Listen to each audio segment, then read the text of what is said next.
Chapter 1625. As soon as the little fella said that, the man's glacial eyes cracked abruptly, astonishment and complicated feelings flashing through them. Gentle? Yi Wanwan was also shocked, so she missed the obvious abnormality in the man's eyes. What surprised Yi Wanwan was that she didn't expect Tang Tang to actually like Si Yihan in reality, since he appeared not to get along with Si Yihan on the surface. From Tong Tong's point of view, Si Yihan was gentle. That's right, gentle? Si Yihan truly was very gentle back then. She randomly brought a child back to look after and requested him to pretend to be the child's father, and he agreed unconditionally. Back then, she never expected things to end up like this between them. One day, Lord Azura and the little fellow were staring at each other. Yi Wanwan glanced at the older man, then the younger child, her expression a little dazed. In terms of looks, Tang Tang actually took after his mom more. His nose, mouth, chin, forehead, they all resembled her more. However, his eyes were extremely similar to Si Yihan's. Moreover, this child's typical personality and expressions. She already felt like he and Si Yihan truly looked like father and son back in China. Could Tang Tang and Si Yihan really be?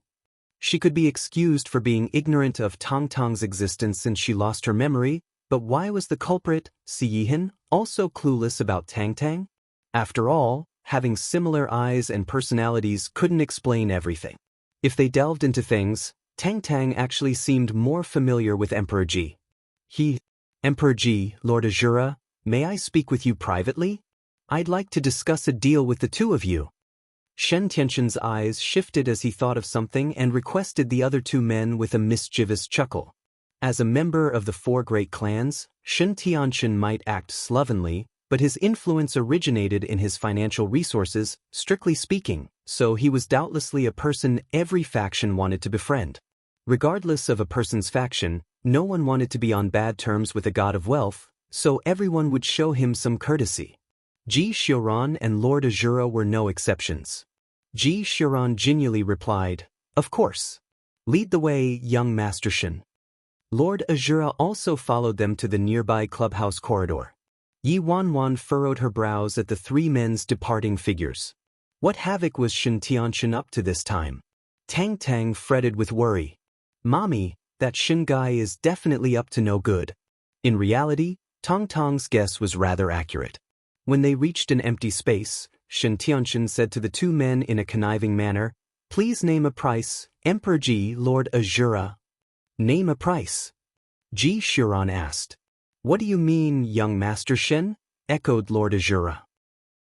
One man was gentle like the spring breeze while the other man was dark and chilly like a winter night, but they both spoke almost at the same time. Shen Tianxin smiled. "Ah, bosses, I can tell what type of women you two like with a single glance. A vicious and licentious woman like President Bai, she definitely isn't your type. Since it's like that, why don't you help me succeed? As long as you two cooperate with me and withdraw, the price is negotiable." Shen Tianxin's logic was simple. Since he wasn't successful going beautiful Miss Bai's route, then he'd take a different path. He was simply too clever. Ji Xiuran, Lord Azura. Chapter 1626. How about it? This deal is a steal, right? Shen Tianxin asked confidently. Heh. Ji Xiuran's eyes were downcast, amusement flitting through his gentle gaze. Shen Tianxin blinked. "Why are you laughing, Emperor Ji?" Ji Xiuran replied, "How does young Master Shen know the type of women I like? The type you like is proper, noble, and elegant ladies from prestigious families, of course. Isn't that right?" Shen Tianxin looked doubtful. Ji Xiuran retained his smile, but his tone conveyed that he wasn't joking at all. "It isn't." "What?" Shen Tianxin was stunned. "You aren't telling me you like women like by phone, right? That's illogical." Shen Tianxin didn't expect there to be someone with such a hardcore and unusual taste like him. And this someone was the gentle and graceful gentleman, Ji Xiuran. However, Ji Xiuran didn't admit or deny it. He isn't tacitly admitting it, right? It's fine. Calm down. There's one more still." Shen Tianxin finally managed to gather his wits after a day and anxiously turned to Lord Azura. What about you, Lord Azura? Apologies, I'm afraid I can't agree to this business deal. What? You also won't agree? Shen Tianxian was puzzled. The literal meaning, Lord Azura replied. After saying that, the man exchanged glances with Ji Xiuran, coldness brimming from each other's eyes. Damn, what do you mean by the literal meaning? Shen Tianxian was about to break down. It can't be the reason I think, right? Can both of these bosses? Has this world gone mad? On the other hand, Yi Wanwan was trying her hardest to eavesdrop on Shen Tianxian's conversation with Ji Xiuran and Lord Azura, but she was unfortunately too far away and couldn't clearly hear them at all. At that moment, a loud commotion was suddenly heard ahead of them. The packed crowd promptly parted to the sides, yielding a path. A group of guards wearing uniforms embroidered with the Nie family's emblem formidably charged in Yi Wanwan's direction, accompanied by the steward who blocked them earlier, along with Madame Nie, Worryless Nie, and Nie Linglong. Nameless Nie was also present, and the middle-aged man wearing the solemn expression next to him was probably Patriarch Nie. The whole Nie family had set out in full strength. Yi Wanwan raised her eyebrows, sensing that her impending doom had arrived. Tong Tong. Worryless Nie charged to the forefront and swiftly dashed toward Tang Tang, sweeping him into her arms. The little fella's brows deeply furrowed as he left Yi Wanwan's side. This woman was too strong, hurting him with her embrace. Quick, guards! Seize this criminal! Worryless Nie ordered severely. Yi Wanwan was surrounded by a group of Nie family guards in the blink of an eye. The steward with bandages wrapped around his wrist leaped forward and indignantly ran to Madame Nie and Patriarch, pointing at Yi Wanwan as he accused, Patriarch, Madam, it's this woman who acted barbarically in front of the Nie estate and abducted little young master after violently injuring me. Bai Feng, you're too malicious. I knew it. I knew you had ulterior motives for approaching my brother and Tang Tang. It's a shame my brother trusted you so much. How could you do such a cruel thing without even sparing a child? Worryless Nie sobbed and furiously shouted as she hugged Tang Tang, the embodiment of a grieving and furious mother. As for Nie Linglong, she merely stood next to Madame Nie placidly and aloofly looked down her nose at the surrounded Yi Wanwan. Chapter 1627, Tang Tang, are you all right? You scared Grandma. If anything happened to you, what would Grandma have done? Madame Nie was pale with fright and examined Tang Tang with incessant worry. Tang Tang hastily explained, Grandma, things aren't like what she said. Mommy didn't harm me. Madame Nie furrowed her brows, turmoil evident in her expression. She didn't say anything, but based on her expression, she didn't fully believe Tang Tang. After all, the steward's broken wrist couldn't be faked, and the surveillance did show that Yi Wanwan forcefully took Tang Tang away. Her actions were too impulsive. Next to them, Worryless Nie donned a heartbroken and sorrowful expression. Mom, look at how distantly Tang Tang is addressing me. Yet, he's calling a completely unrelated woman Mommy. The steward spoke up timely. The fact that Bai Feng injured me and abducted little young master from the Nie estate is the truth, and every guard present can testify to that. No matter how she's bewitched little young master, this is the undeniable truth. If we hadn't arrived in time, what could have happened to little young master after being kidnapped would be unimaginable. As the steward said that, he kept shooting looks at the nearby guards, and a few guards stepped forward and parroted something similar, verifying his words. Xiaofeng, what's going on? Madame Nie took to this girl as soon as they met and had a decent impression of her despite finding out she was the president of the Fearless Alliance. However, when the problem concerned Tang Tang, the situation was different. How could Tang Tang tolerate his mommy being interrogated and accused unjustly? He didn't wait for Yi Wanwan to respond before standing protectively in front of her. Grandma, Mommy acted to protect me because Steward Feng treated me disrespectfully. It was also my request for Mommy to take me outside. It has nothing to do with Mommy. Yi Wanwan watched the little fella using his tiny figure to stand in front of her and protect her, and her heart filled with warmth and tenderness even though she was having a standoff with her biological parents. She couldn't reunite with them and even had to tolerate being misunderstood and accused. Worryless Nie, aggrievedly turned to Madame Nye and Patriarch Nye. Dad, Mom, Tong Tong's been utterly brainwashed by this woman. Worryless Nye impatiently tacked on the charge of brainwashing Tang Tang to Yuanwan, so it'd be useless no matter how Tang Tang spoke up for Yuanwan and would tarnish her name the more he defended her. Worryless Nye added, Dad, Mom, it was because of the recent restless and unsafe state of the independent state that I ordered the steward to take good care of Tang Tang and prevent him from running around wildly. You know this. The steward was just doing his job and obeying orders. However, this Bai Feng. She clearly knew about this but still took Tang Tang out without permission. Do I need to point out her motive any further? Madame Nye remained silent, so Nye Linglong imperceptibly glanced at Worryless Nye, and the woman relentlessly added more fuel to the fire. Mom, she's Bai Feng, the president of the Fearless Alliance.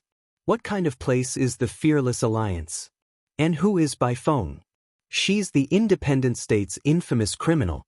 How could you believe anything someone like her says? She clearly abducted Tang Tang deliberately. If anything happened to Tang Tang, how would I survive? I finally came back and returned to you and Tang Tang after great hardship. I won't allow anyone to harm my son. Dad, Mom, this woman absolutely can't be spared this time. Chapter 1628. After hearing the indignant and furious words of Worryless Nye, Madame Nye's expression finally wavered, and Patriarch Nye looked abnormally chilly and stern. He detachedly glanced at Yuanwan before walking toward Worryless Nye, his stern expression easing up as soon as he looked at his daughter. Behave, Worryless, you don't need to fret over this matter. Father will handle it. Dad, Worryless Nye looked incredibly touched. Nameless Nye couldn't stand back and listen anymore. He shot forward like an arrow. Damn, what nonsense are you spouting, Worryless Nye? What was that about being vicious, having ulterior motives, and kidnapping? Are you saying I'm vicious and had ulterior motives and wanted to kidnap my own nephew? Worryless Nye reacted like she was terrified and shrank back like she was wronged.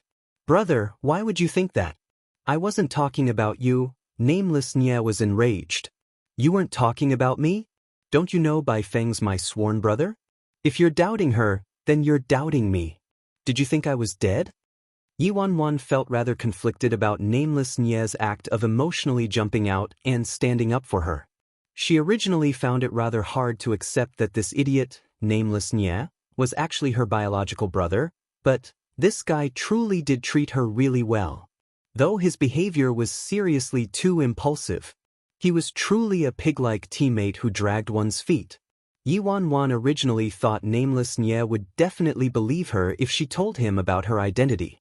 Now though, she was immensely glad she didn't tell him. This guy was really endowed in martial strength, but his personality was too impulsive. Counting on him to provide support in her offense was simply impossible. It would already be a blessing if he didn't ruin the plan.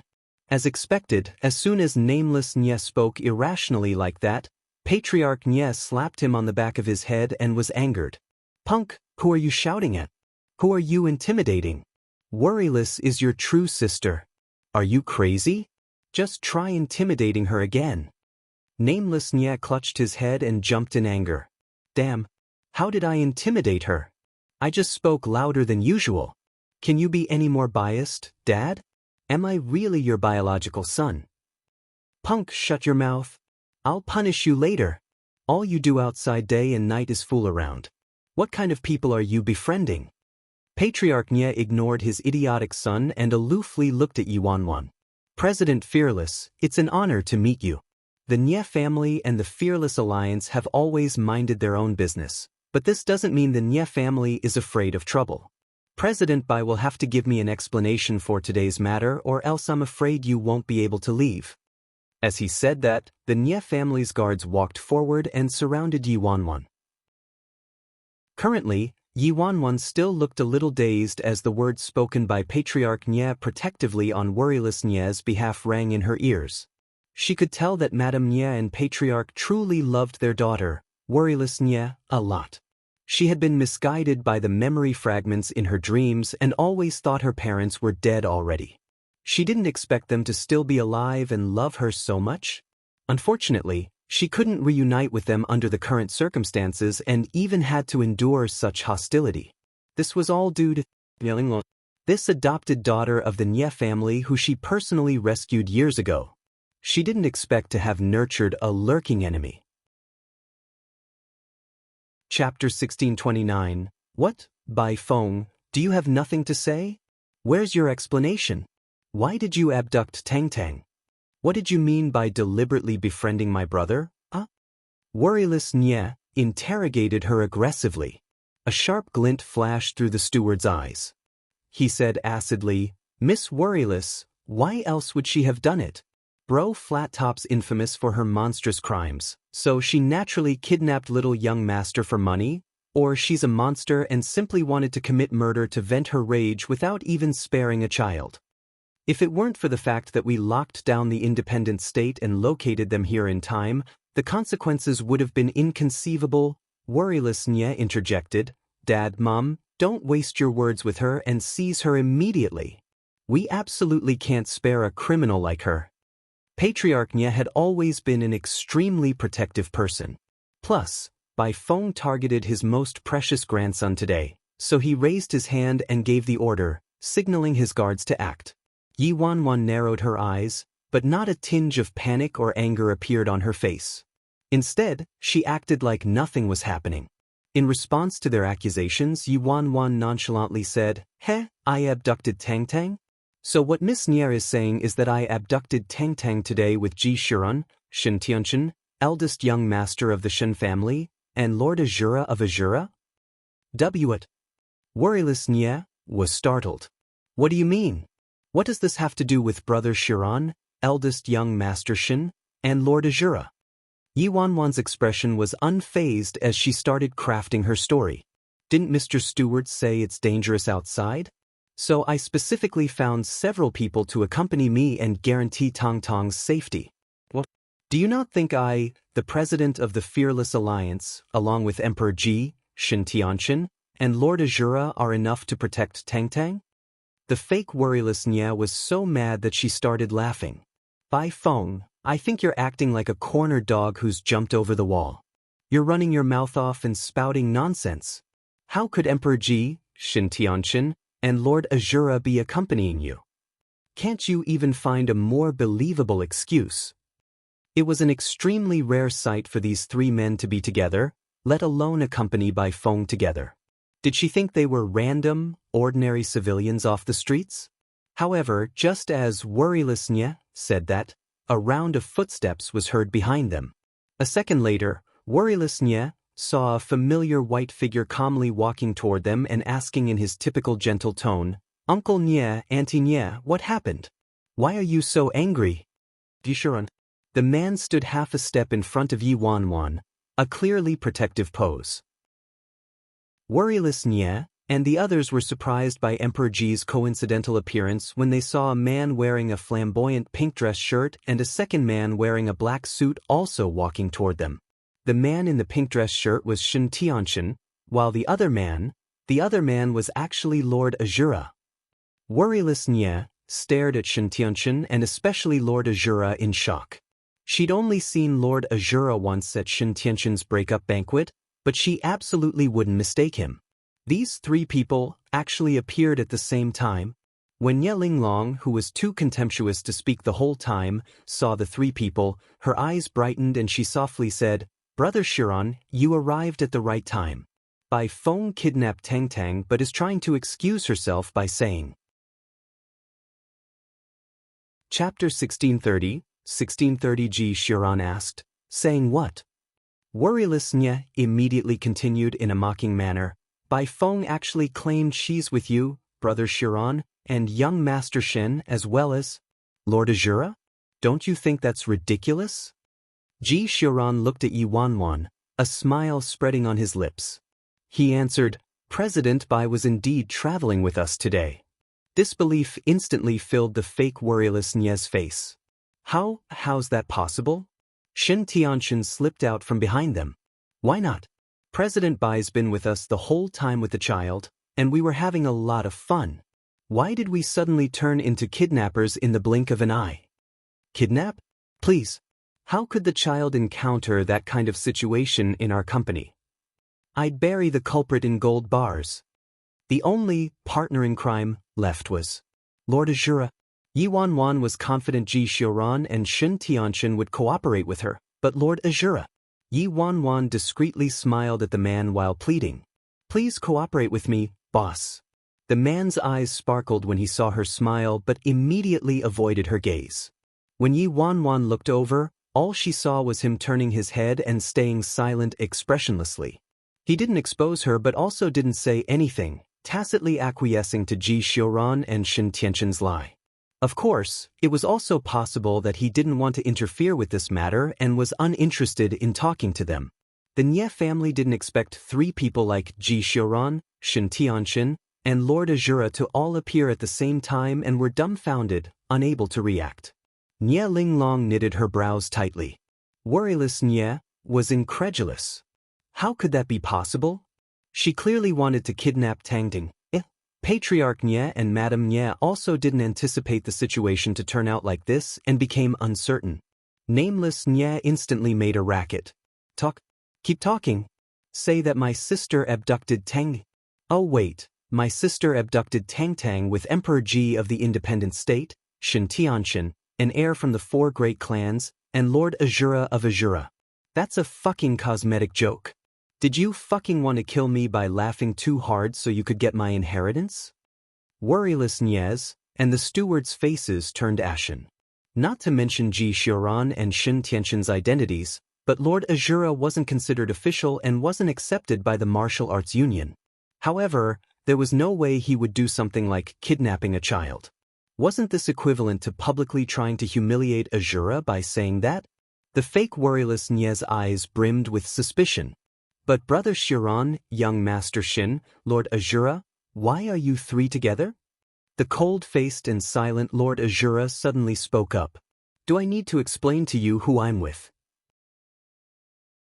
The fake worryless Nie was immediately rendered speechless, and the man's haughty and terrifying gaze caused her to feel like she was insignificant like an ant. A chill ran down her back. He was truly the legendary Lord Azura indeed. He only spoke, but that was frightening enough already. Shen Tianxin found Lord Azura to be very handsome speaking like that, so he frantically nodded and echoed, right, Lord Azura is right. Ji Xiuran placidly replied, President Bai brought Tang to see me, and we ran into young Master Shen and Lord Azura on the way, so we traveled together. Shen Tianxin turned to Ji Xiuran and also thought Emperor Ji spoke sensibly. Yes, Emperor Ji is right. Yi Wanwan speechlessly glanced at Shen Tianxin. It's truly scary to be uneducated. Thank goodness the other two supports were helpful. Chapter 1631. The matter came to a conclusion at this point. If it was only one person, perhaps there would still be room for suspicion, but Ji Xiuran, Shen Tianxin, and Lord Azura's story all matched, so there was no way Bai Feng was lying. Could these three big shots all be testifying falsely on Bai Feng's behalf? That would be an absolute cosmic joke. Hence, worryless Nie and the confident steward and guards couldn't object at all. A cold glint flashed through Nie Linglong's narrowed eyes, but her face quickly regained its calm. She smiled and mediated the situation. So it was actually a misunderstanding. It's great that everything's fine. President Bai, worryless was just worried about Tang and your reputation is typically truly. You won't take offense, right, President Bai? Yi Wanwan smiled sardonically. No wonder Nie Linglong managed to keep herself so hidden. She manages to say all the good and bad things with a few words.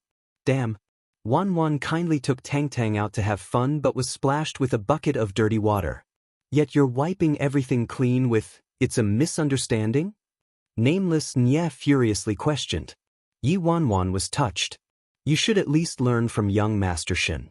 Can't you at least give a few bars of gold sincerely? Nameless Nie added. Yi Wanwan. Her feelings of being touched were as fleeting as the morning mist. Madame Nie glanced at her son in annoyance with a dark expression. Quiet. Madame Nie then turned to Yi Wanwan with unavoidable guilt on her face. Sorry, Xiaofeng. Yi Wanwan originally just wanted to act since she definitely didn't lose out in terms of acting, but when she actually spoke, genuine sadness infiltrated her. Godmother, it's fine. You were all just worried about Tangding. Madame Nye watched how the girl lowered her eyes and the sadness that flashed through them, and for some reason, pain gripped Madame Nye's heart fiercely. Worryless Nye didn't expect things to progress to this state. Her fists clenched into a death grip. A moment later, all the venom disappeared from the fake worryless Nye's face and turned to hurt. It's all my fault.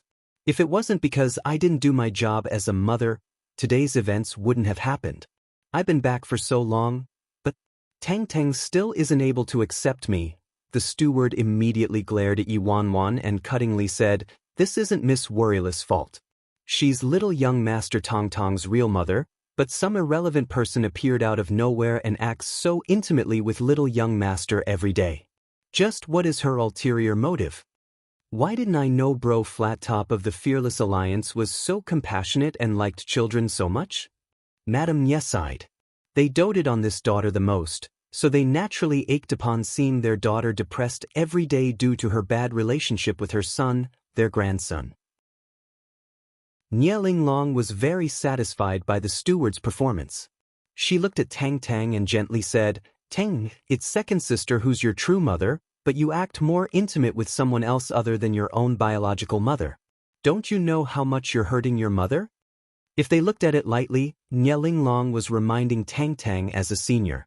If they looked at it seriously, she was implying Tang was a traitor and helping an outsider instead of his own family. Tong's face grew taut when he heard that. His normally bright and adorable eyes in front of Yi Wanwan lost all traces of warmth and a chilly aura emanated from his figure. He looked up and emphasized every word, "You have no right to interfere in our Nye family's business. Mommy is certainly not someone else." Chapter 1632. As soon as Tang spoke, an odd silence descended on everyone for a few seconds. Even Nye Linglong's perpetually smooth expression cracked on the spot. Shen Tianshan exclaimed in surprise. He finally figured out that this child was actually the son of Worryless Nye, and Bai Feng was probably only his godmother. Bai Feng deliberately claimed this child was her son to make him give up. Who knew he would have such a bizarre and vulgar taste and didn't care about this point at all? Earlier, this child was clearly a little harmless white rabbit next to Bai Feng, but it was like he turned into a completely different person, and maturity beyond his age brimmed from his eyes. TSK, he's truly the Nye family's grandson. Speaking of which, the identity of the biological father of the Nye family's precious grandson was still one of the 10 unresolved mysteries in the independent state. Tang. Patriarch Nye was displeased with his grandson, whom he doted on and spoiled limitlessly for the first time ever. Madame Nye also furrowed her brows. Tang, you can't speak to your aunt like that."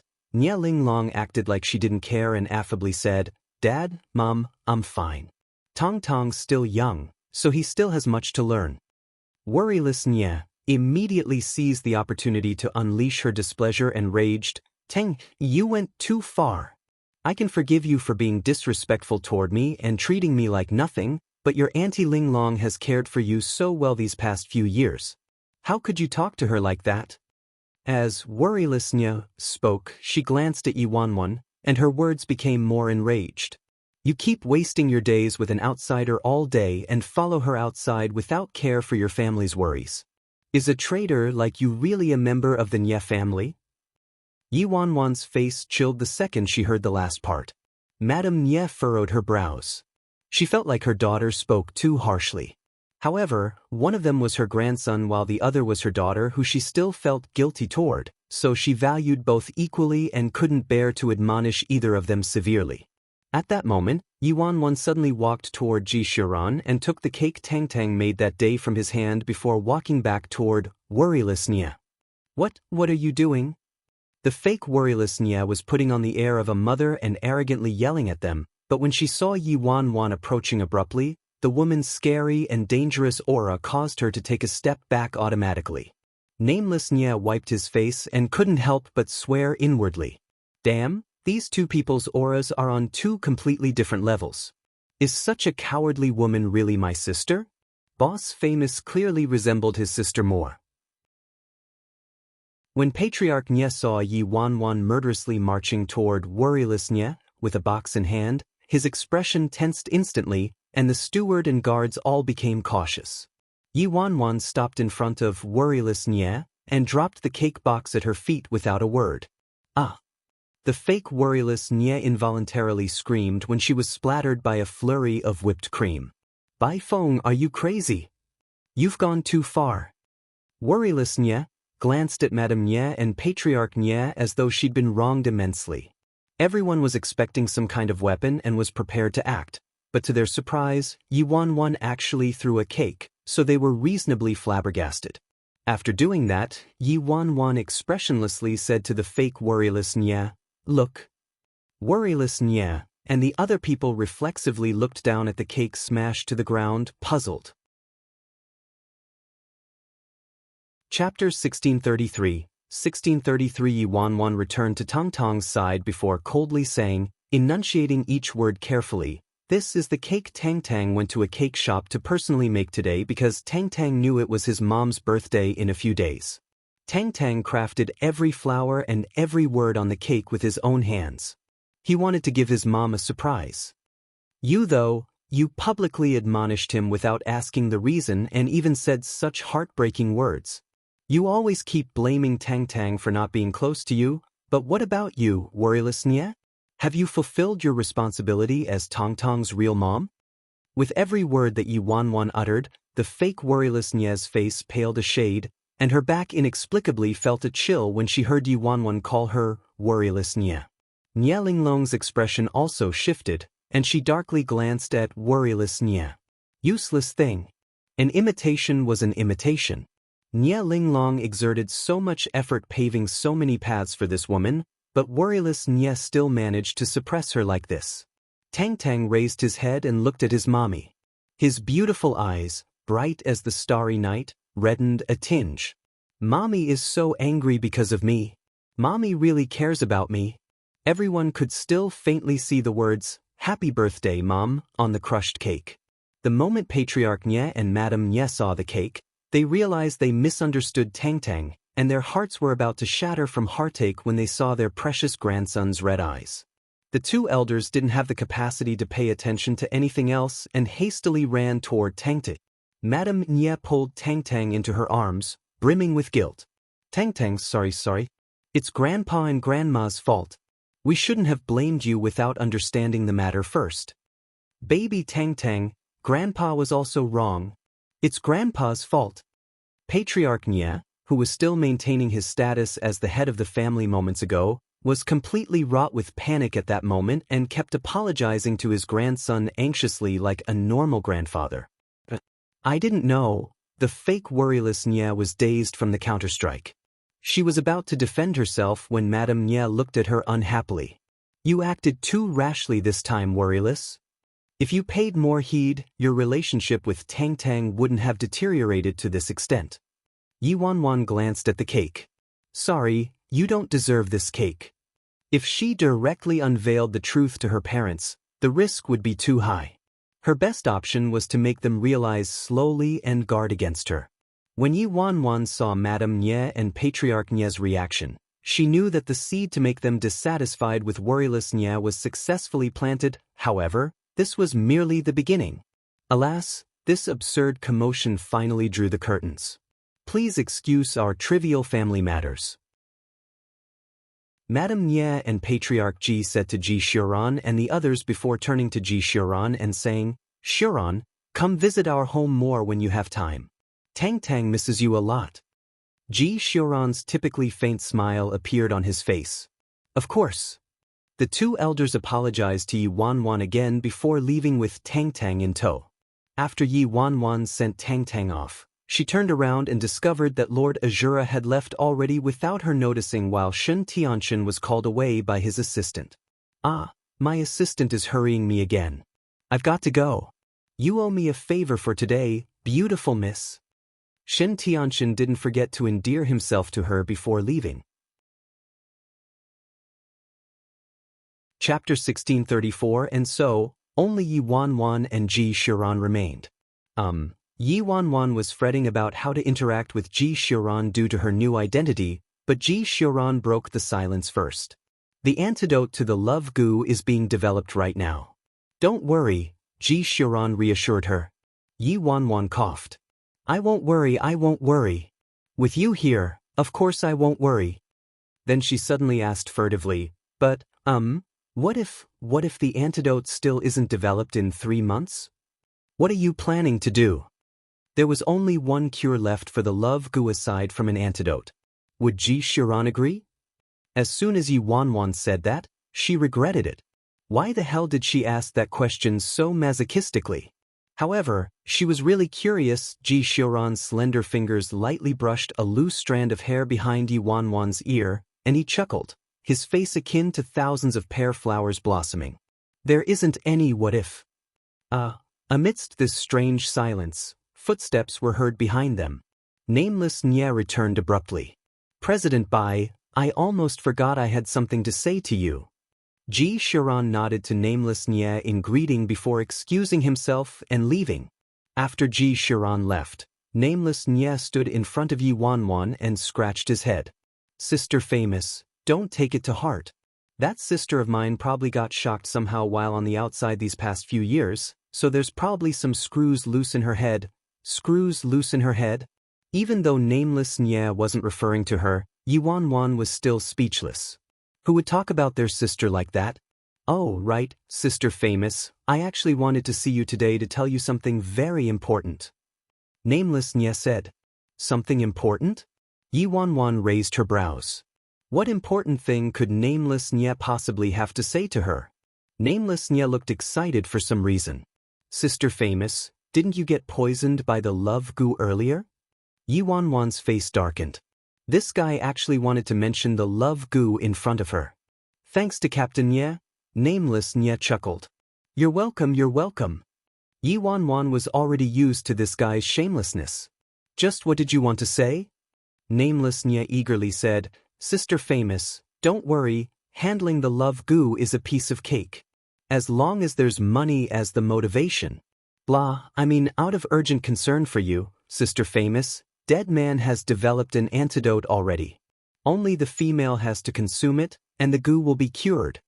Yi Wanwan's brows lifted at that, but she looked unfazed. Oh, he developed the antidote? That's right, that's right. Aren't you especially excited? You're going to be even more excited. If you buy the antidote from us, Sister Famous, we'll give you a 20% discount. Yi Wanwan's face darkened completely. Can I kill him? Where did this fool get the nerve to ask me for money?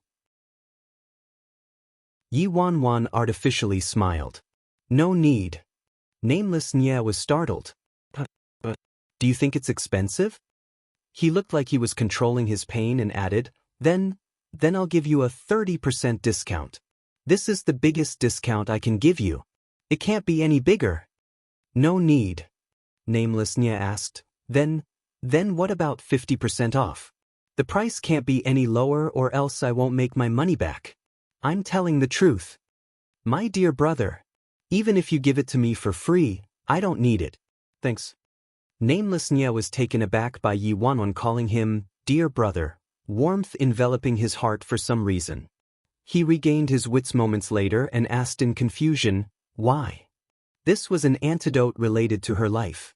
Yi Wanwan's lips spread into a smile. Because I prefer the other method to cure the goo, Nameless Nye. Chapter 1635 Nameless Nye was dumbfounded.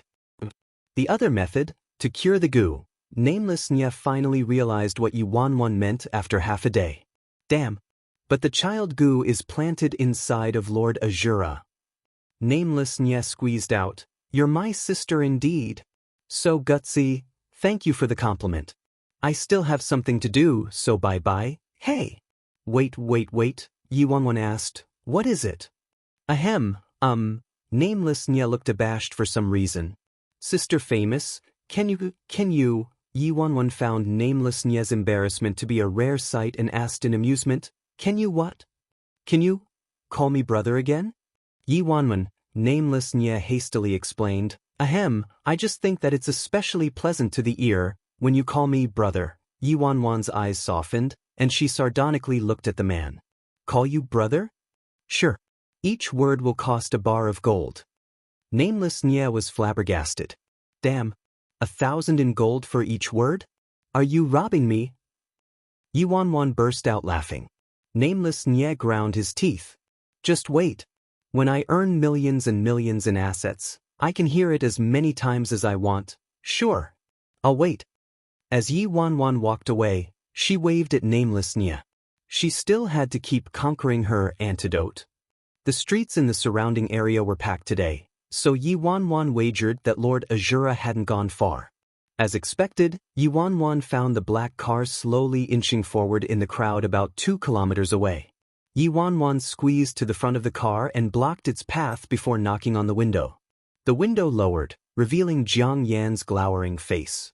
Why is it you again?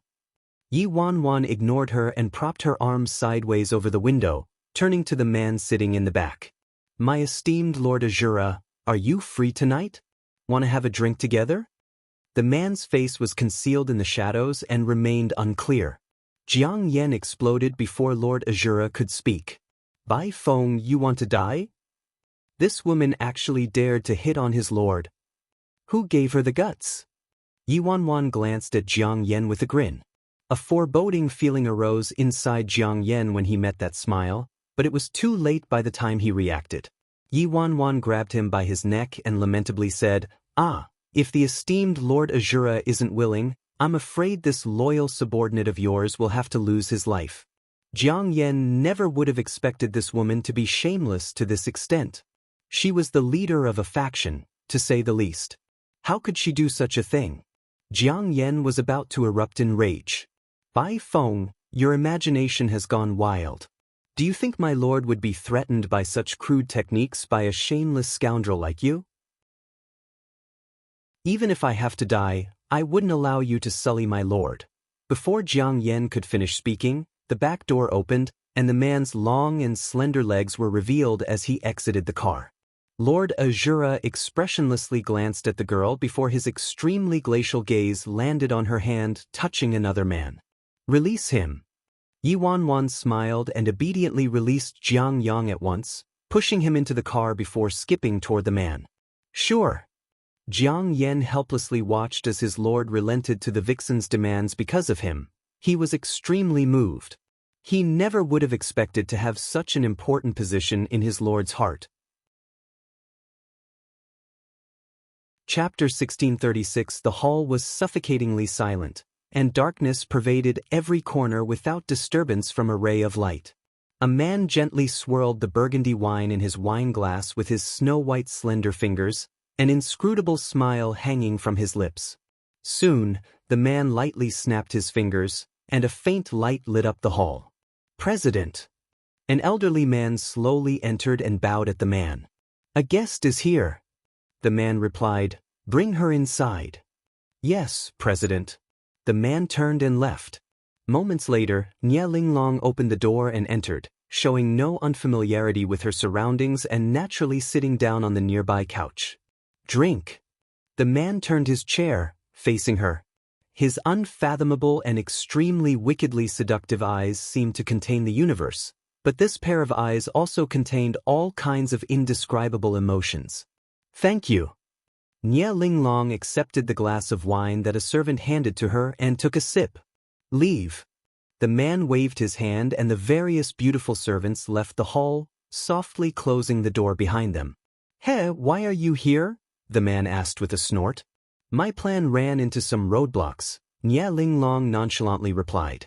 Oh, you ran into roadblocks? What a novelty. The man smiled, staring at Nye Linglong. I'm interested in hearing about them. You should know about my original plan. Nye Linglong's smile was extremely aloof. I found a fake worryless Nye so that she could easily inherit the Nye family. It's unfortunate that I'm not blood-related to the Nye family at all, or else it wouldn't have been so troublesome. And then, the man asked with a smile. Unfortunately, the real worryless Nye stuck her foot in the matter. Nye Linglong smiled calmly. Oh? Did she recover her memory? Excitement and brutality suddenly rushed out of the man's eyes. No. Nie Linglong shook her head.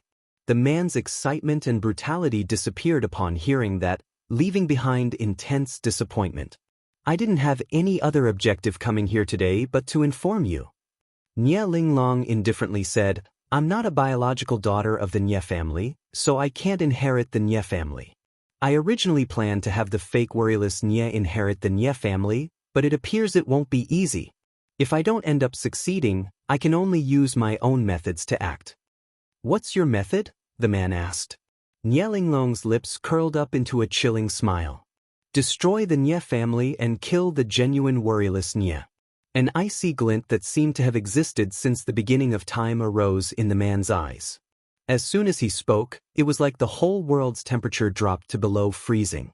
Nie Linglong. The man stared at her.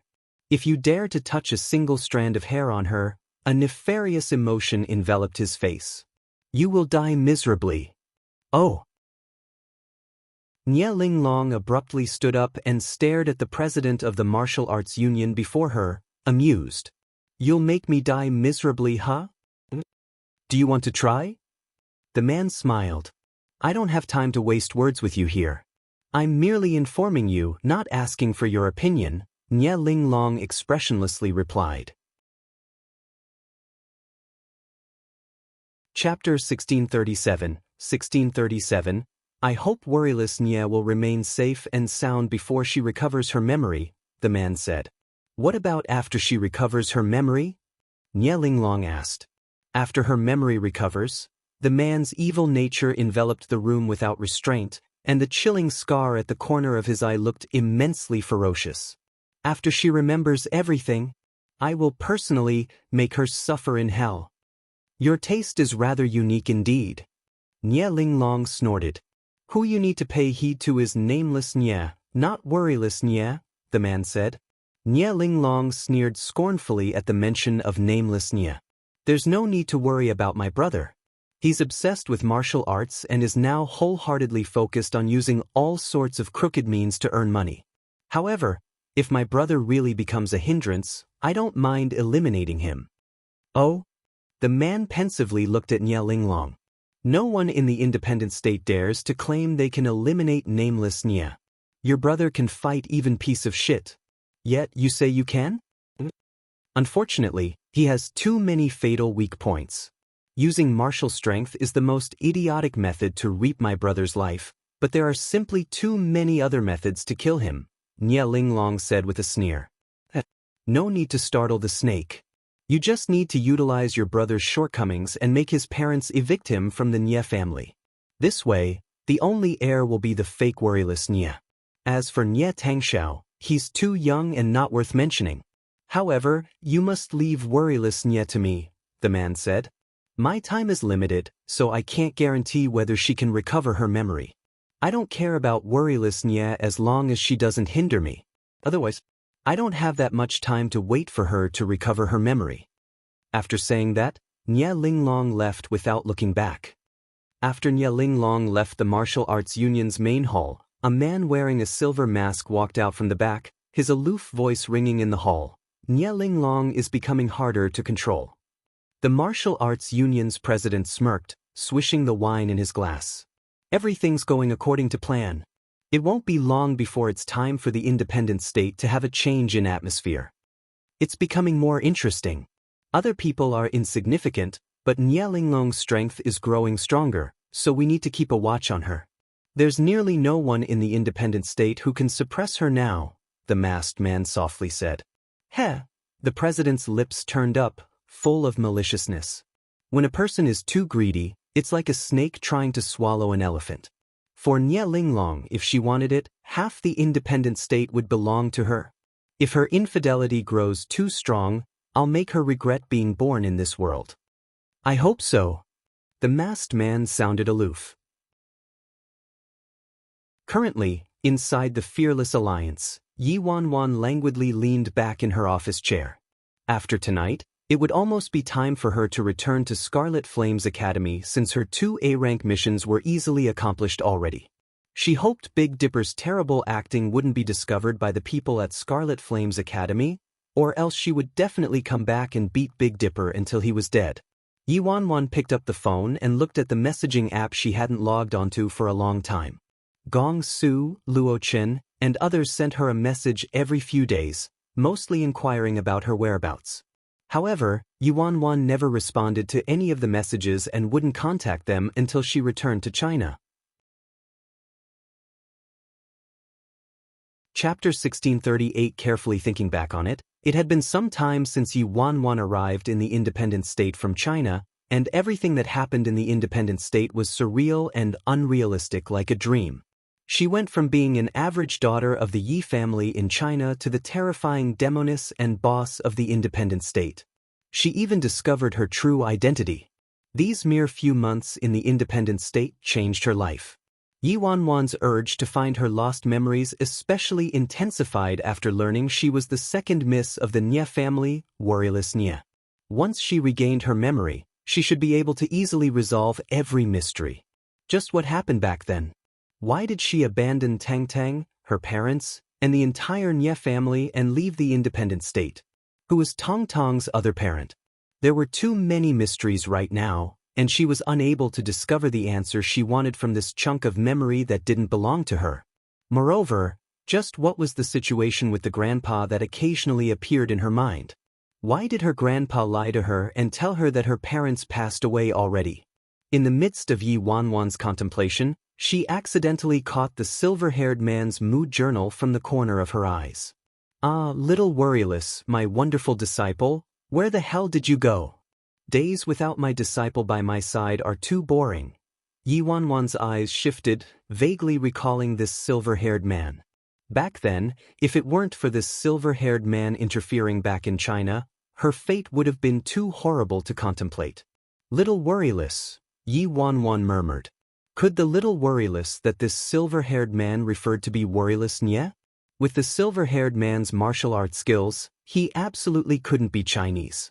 It would make more sense if he was a resident of the independent state.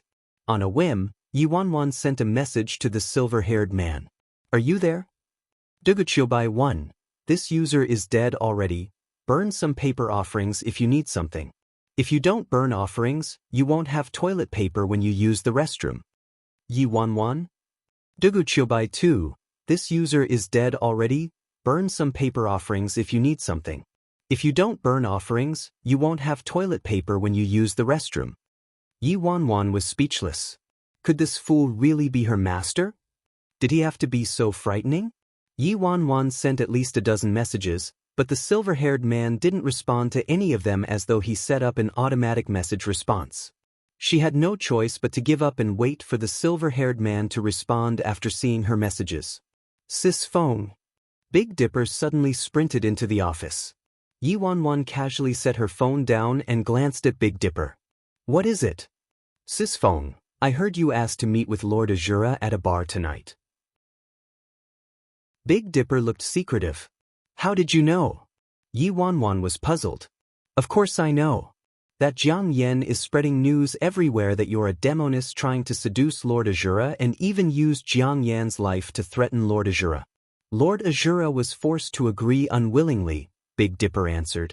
Yi Wanwan, she never expected Jiang Yen to be a blabbermouth. "Sis Feng, you should forget it. Lord Azura isn't someone to be trifled with. Moreover, he doesn't like women and is utterly devoted to Emperor Ji. Their love is more solid than gold.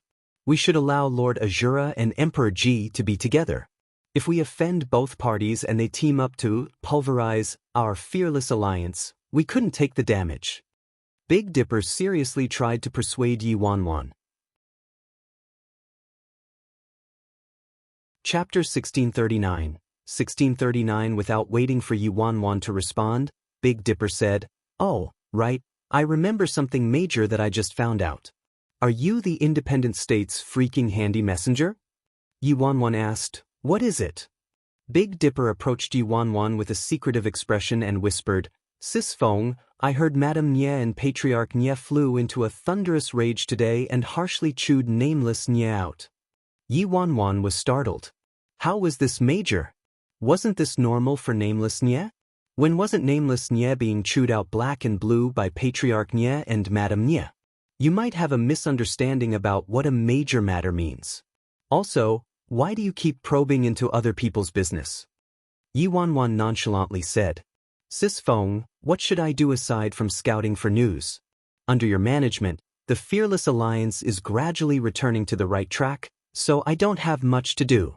Also, it's different this time.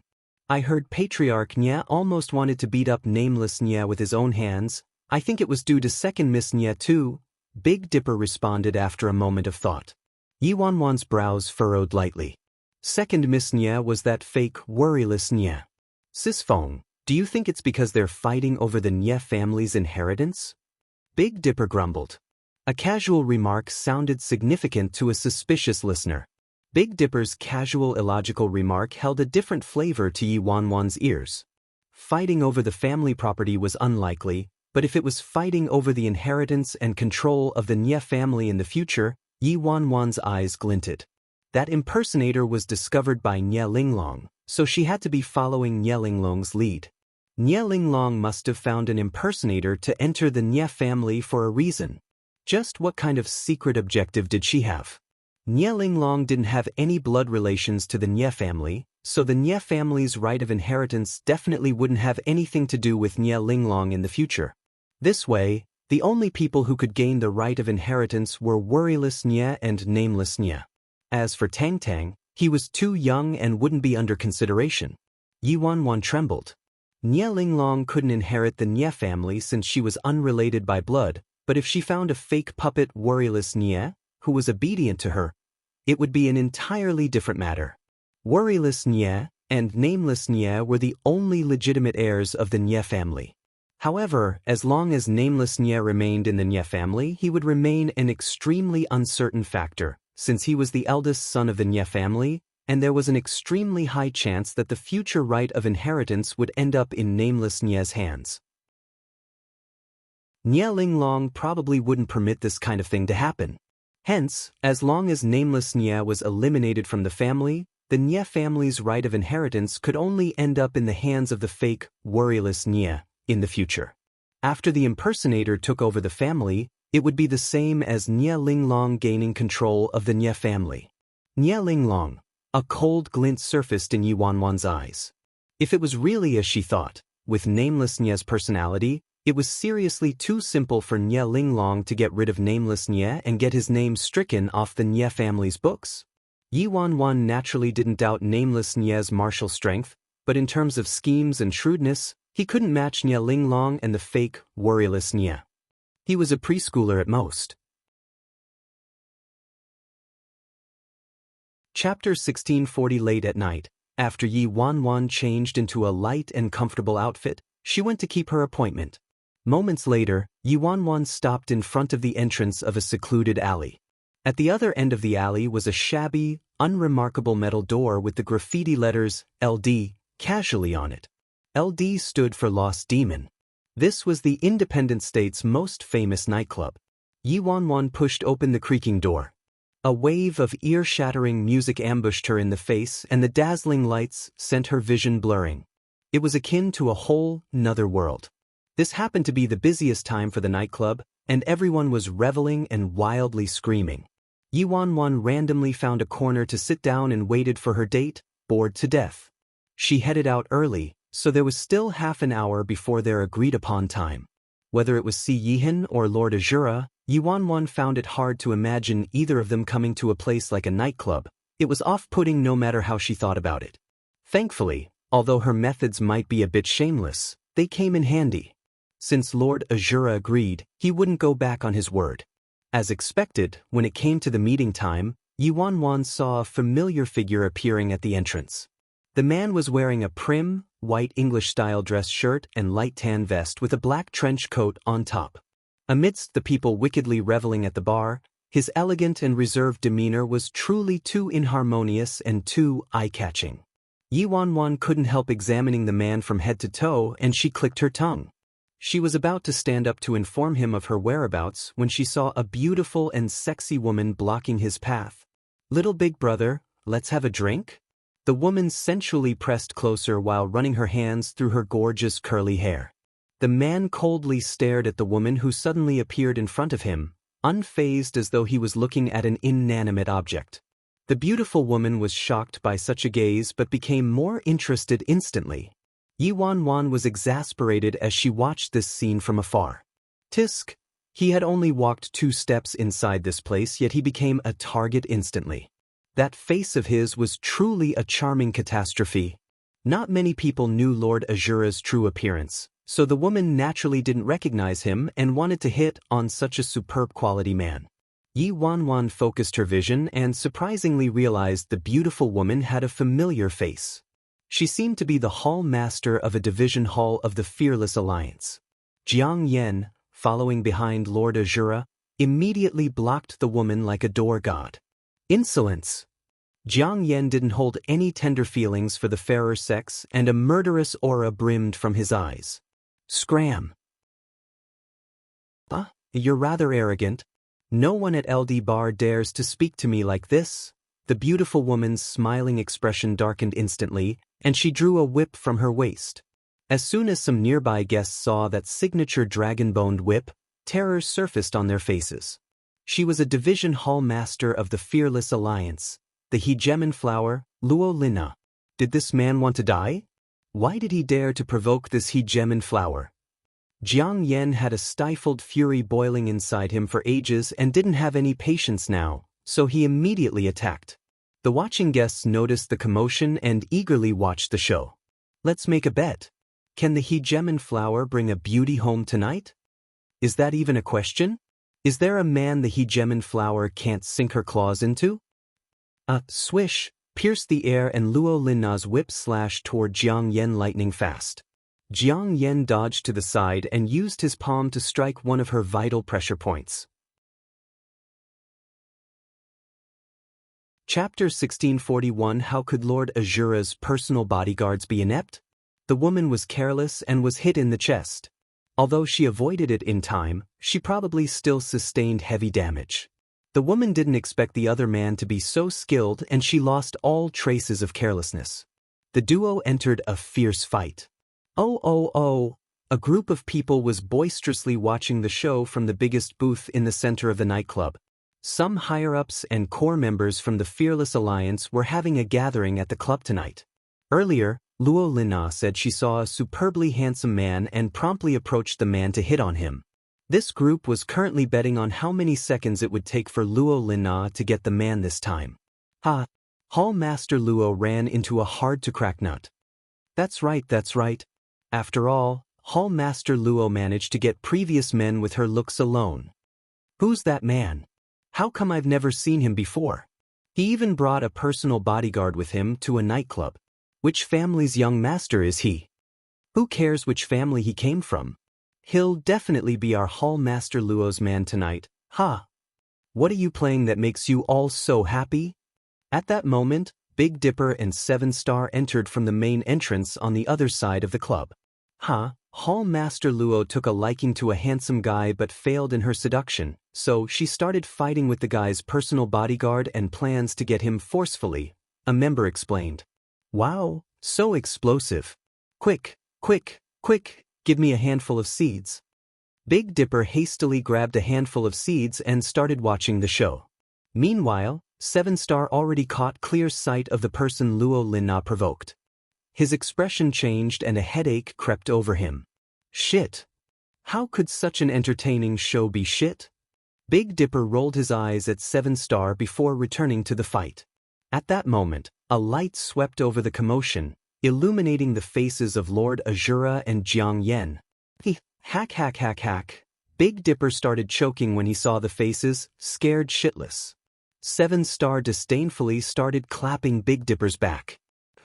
Lina wants to die, Big Dipper painstakingly said after finally spitting out the seed stuck in his throat. The other members of the Fearless Alliance remained ignorant and continued to watch the show excitedly. They even started hollering, Hall Master Luo, go! Bang him! Big Dipper looked at those people with sympathy and inwardly lit candles for each of them. Today, he discovered Sis Feng had a date with Lord Azura, so he came to protect her. However, he found out a group of brothers from the Fearless Alliance was also having a gathering there tonight, so he went to them and sat down. He never would have expected these punks to stir up this kind of trouble. What should we do? Has Sis Feng arrived yet? Big Dipper asked. 7 Star swept over the room, his gaze locking onto a certain spot. She's here. It's over. Little Nana, I'll burn some incense for you during Qingming from now on. Swish. At that moment, during the intense fighting, the end of Luo Linna's whip accidentally curled toward Lord Azure. My lord!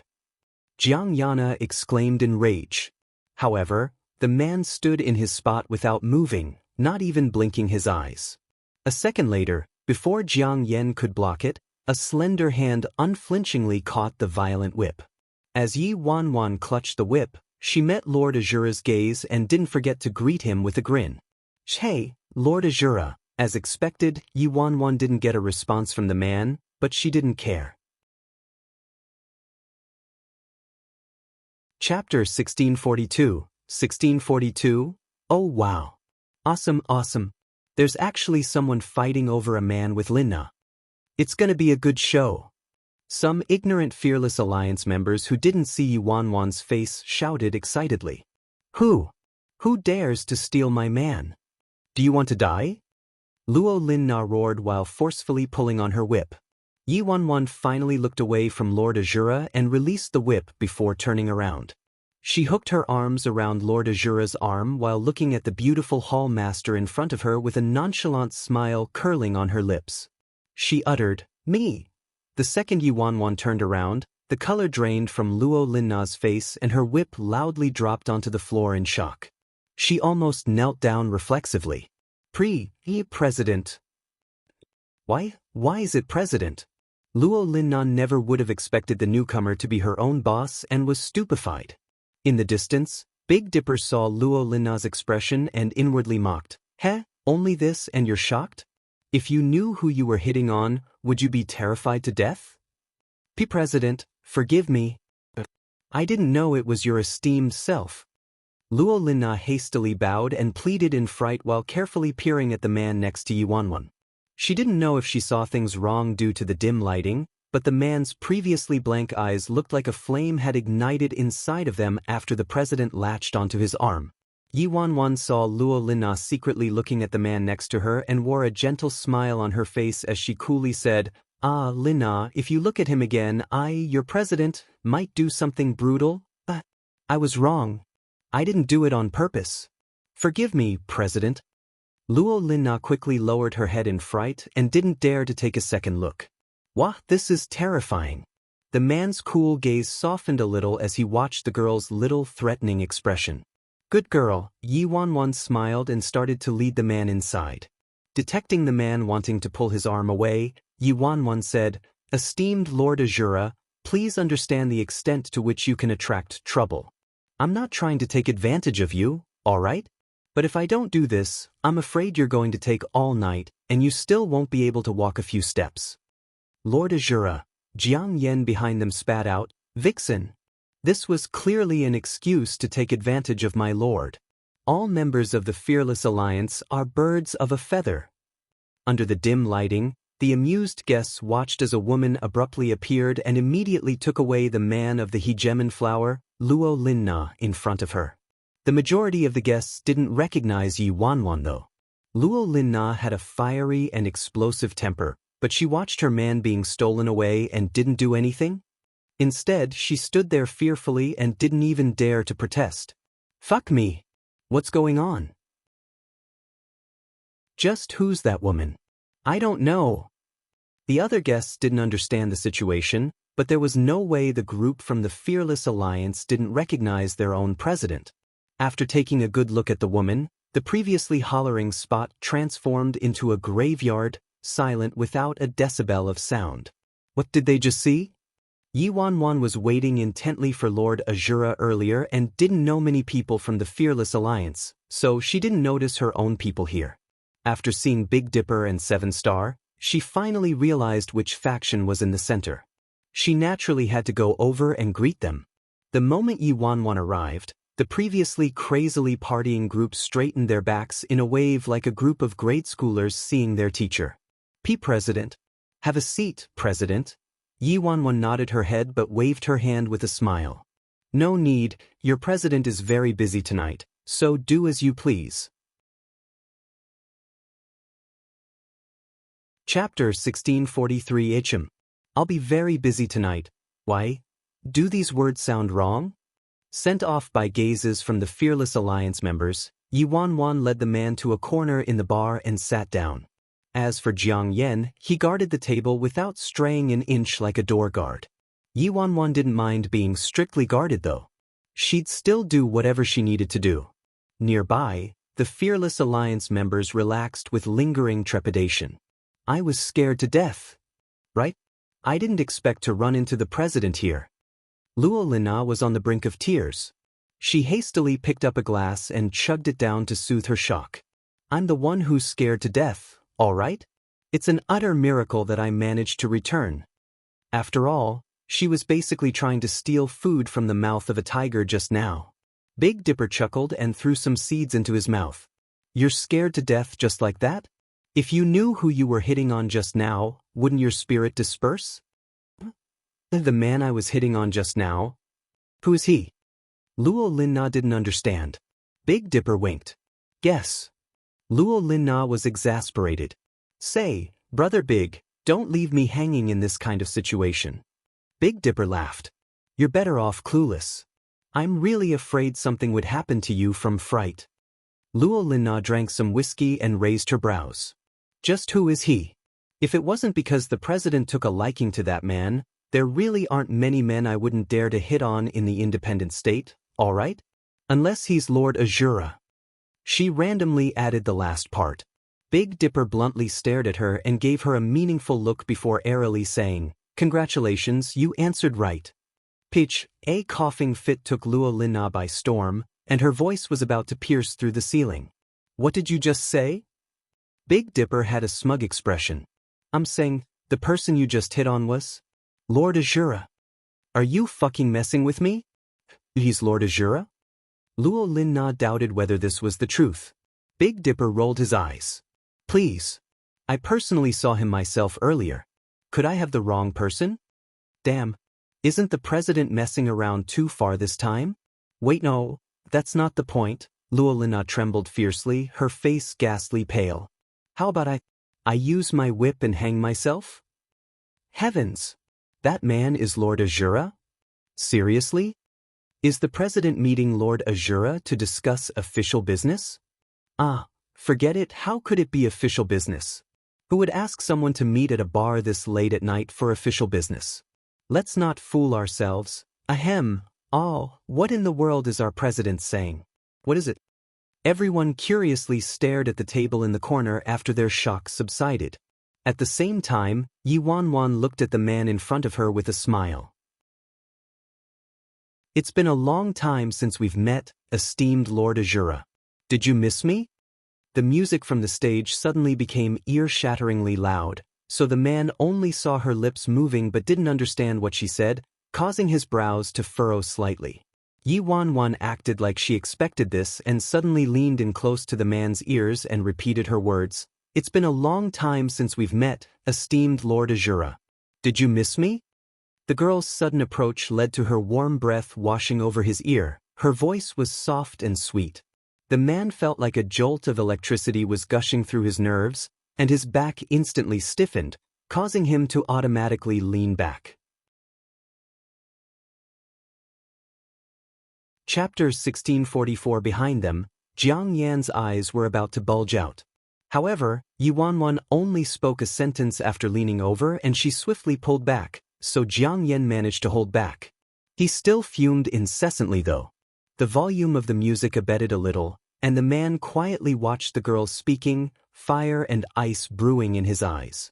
Do you treat every man like this, President Bai? Yi Wanwan supported her chin with her hand and sipped from her glass. With raised brows, she asked, Can I take this as the esteemed Lord Azura getting jealous? The man was silent for a moment before evading the question. Why did you ask to meet with me? Yi Wanwan sounded shocked. A girl like me asking you to meet at a bar this late at night? What else could it be for? Could it be, I'm not obvious enough in my pursuit of you? Lord Azura, Jiang Yen?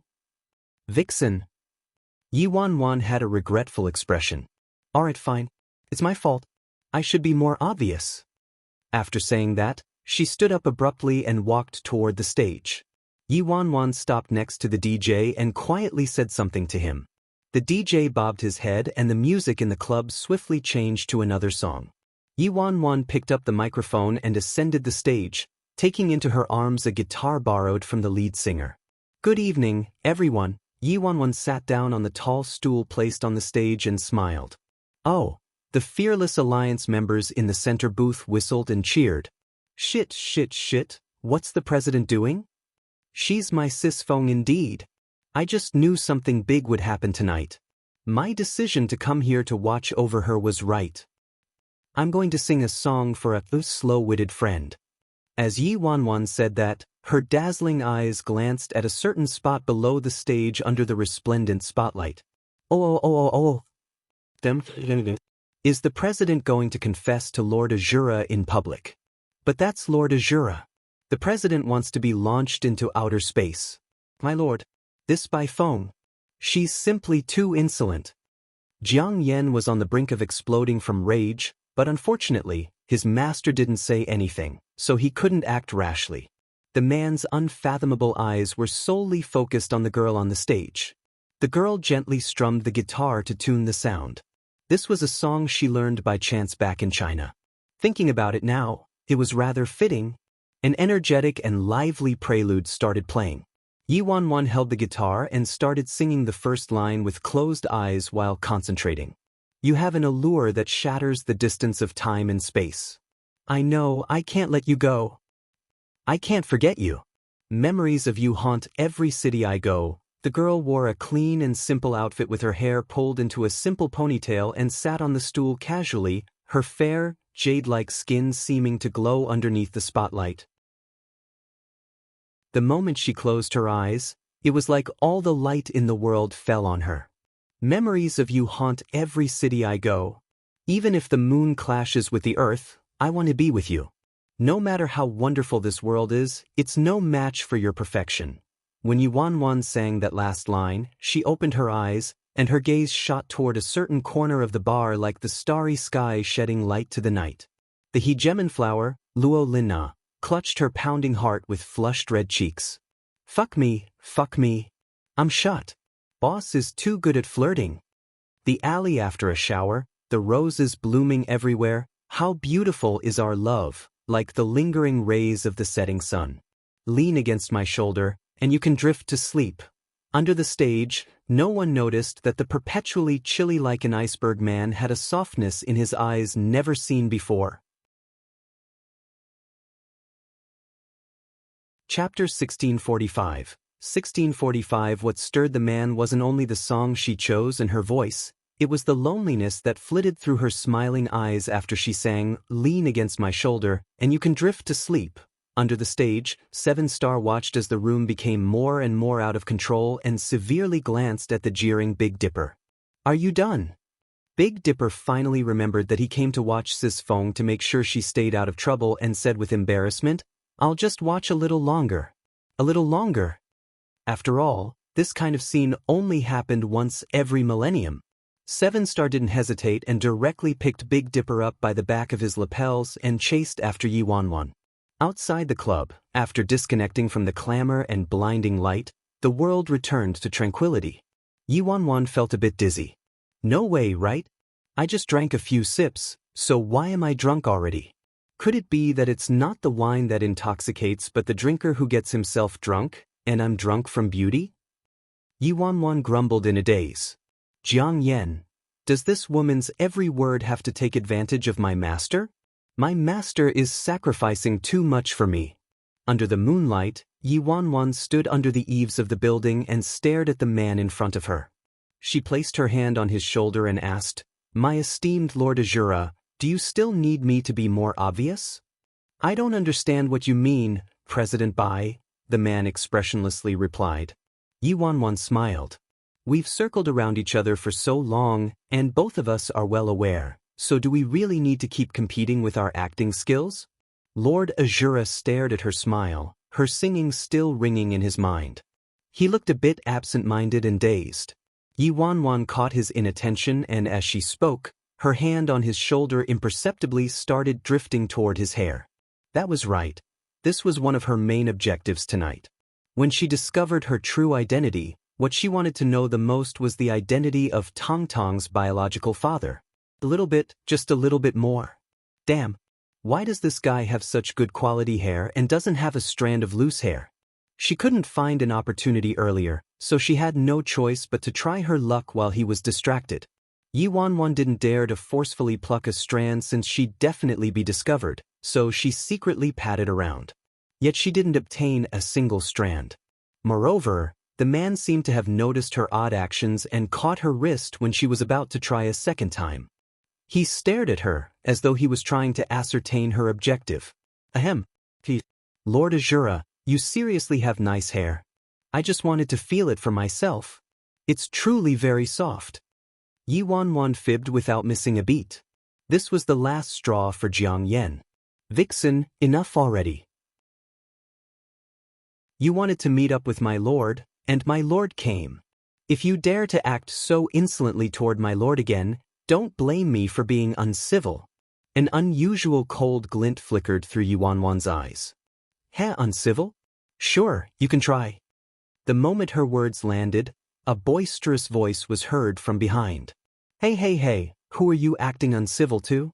If you dare to touch a hair on my Sisfeng's head, the Fearless Alliance will tear you apart to your bones. 7 Star immediately glared at him. Only then did Big Dipper realize something amiss. Oh right, he clearly came to dissuade Sisfeng. So why did he suddenly start helping a tyrant perpetuate wicked deeds and forcefully rob a common man? How's the other person a common man? He's a great devil, right? How sinful. Sisfeng keeps adding fuel to the fire. If it weren't for the fact that Lord Azura was poisoned by love goo and couldn't kill Sisfeng, the Fearless Alliance might have turned into a pile of ashes already.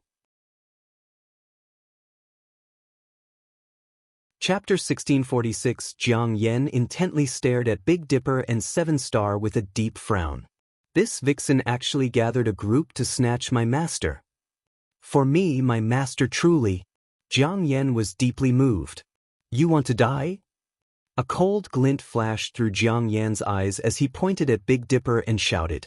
Misunderstanding, it's all a misunderstanding.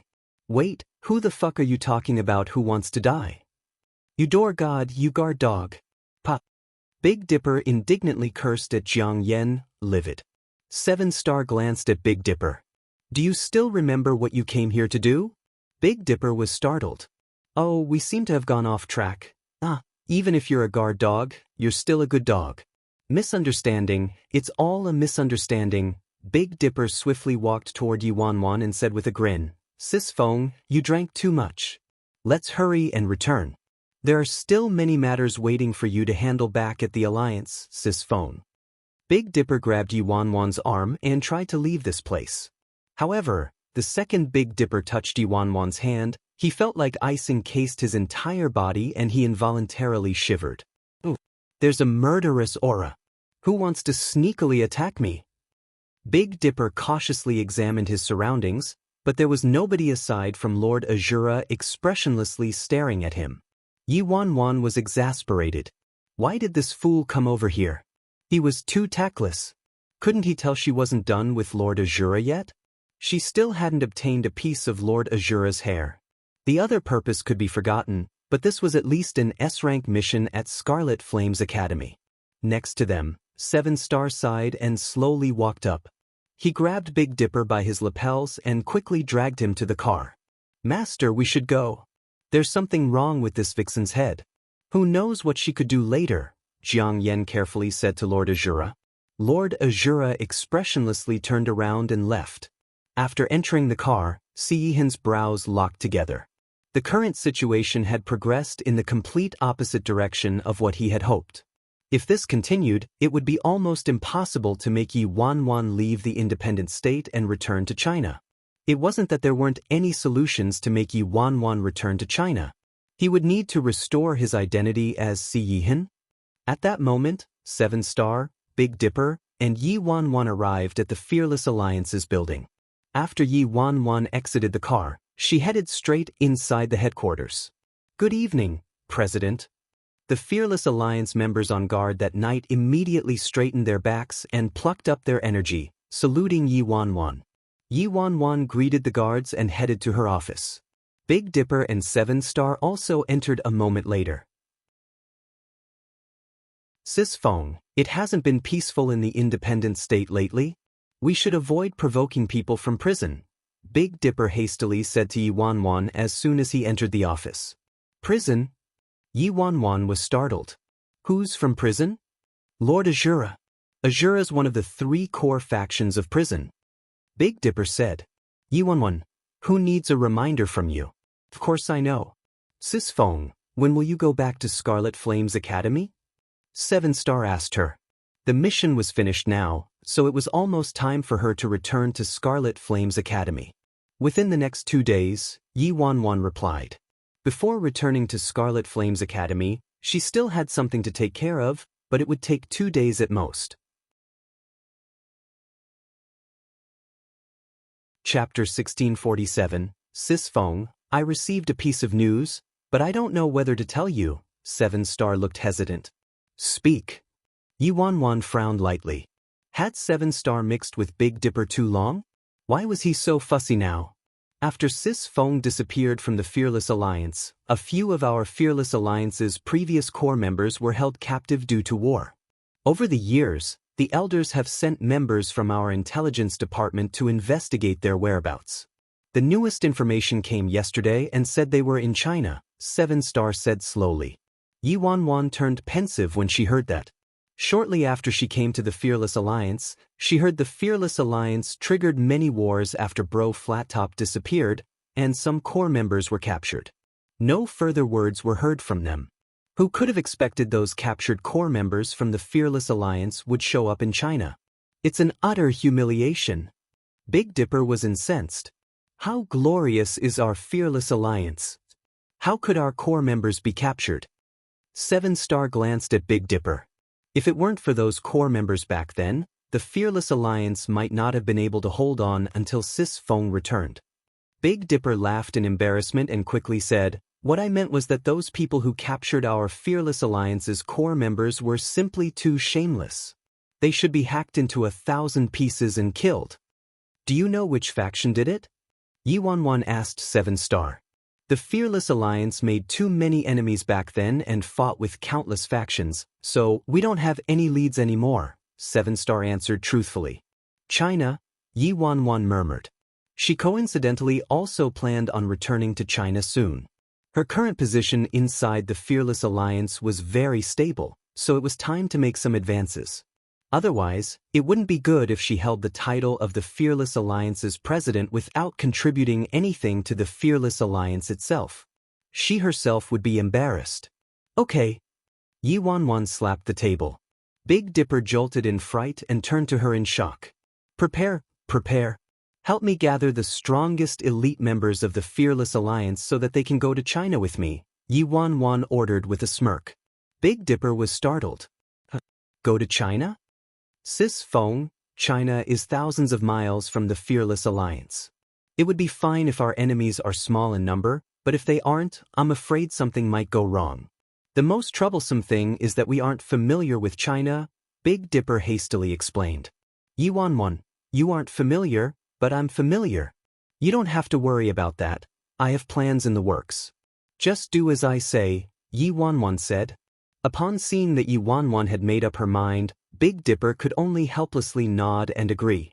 After all, Sis Feng gave her orders already.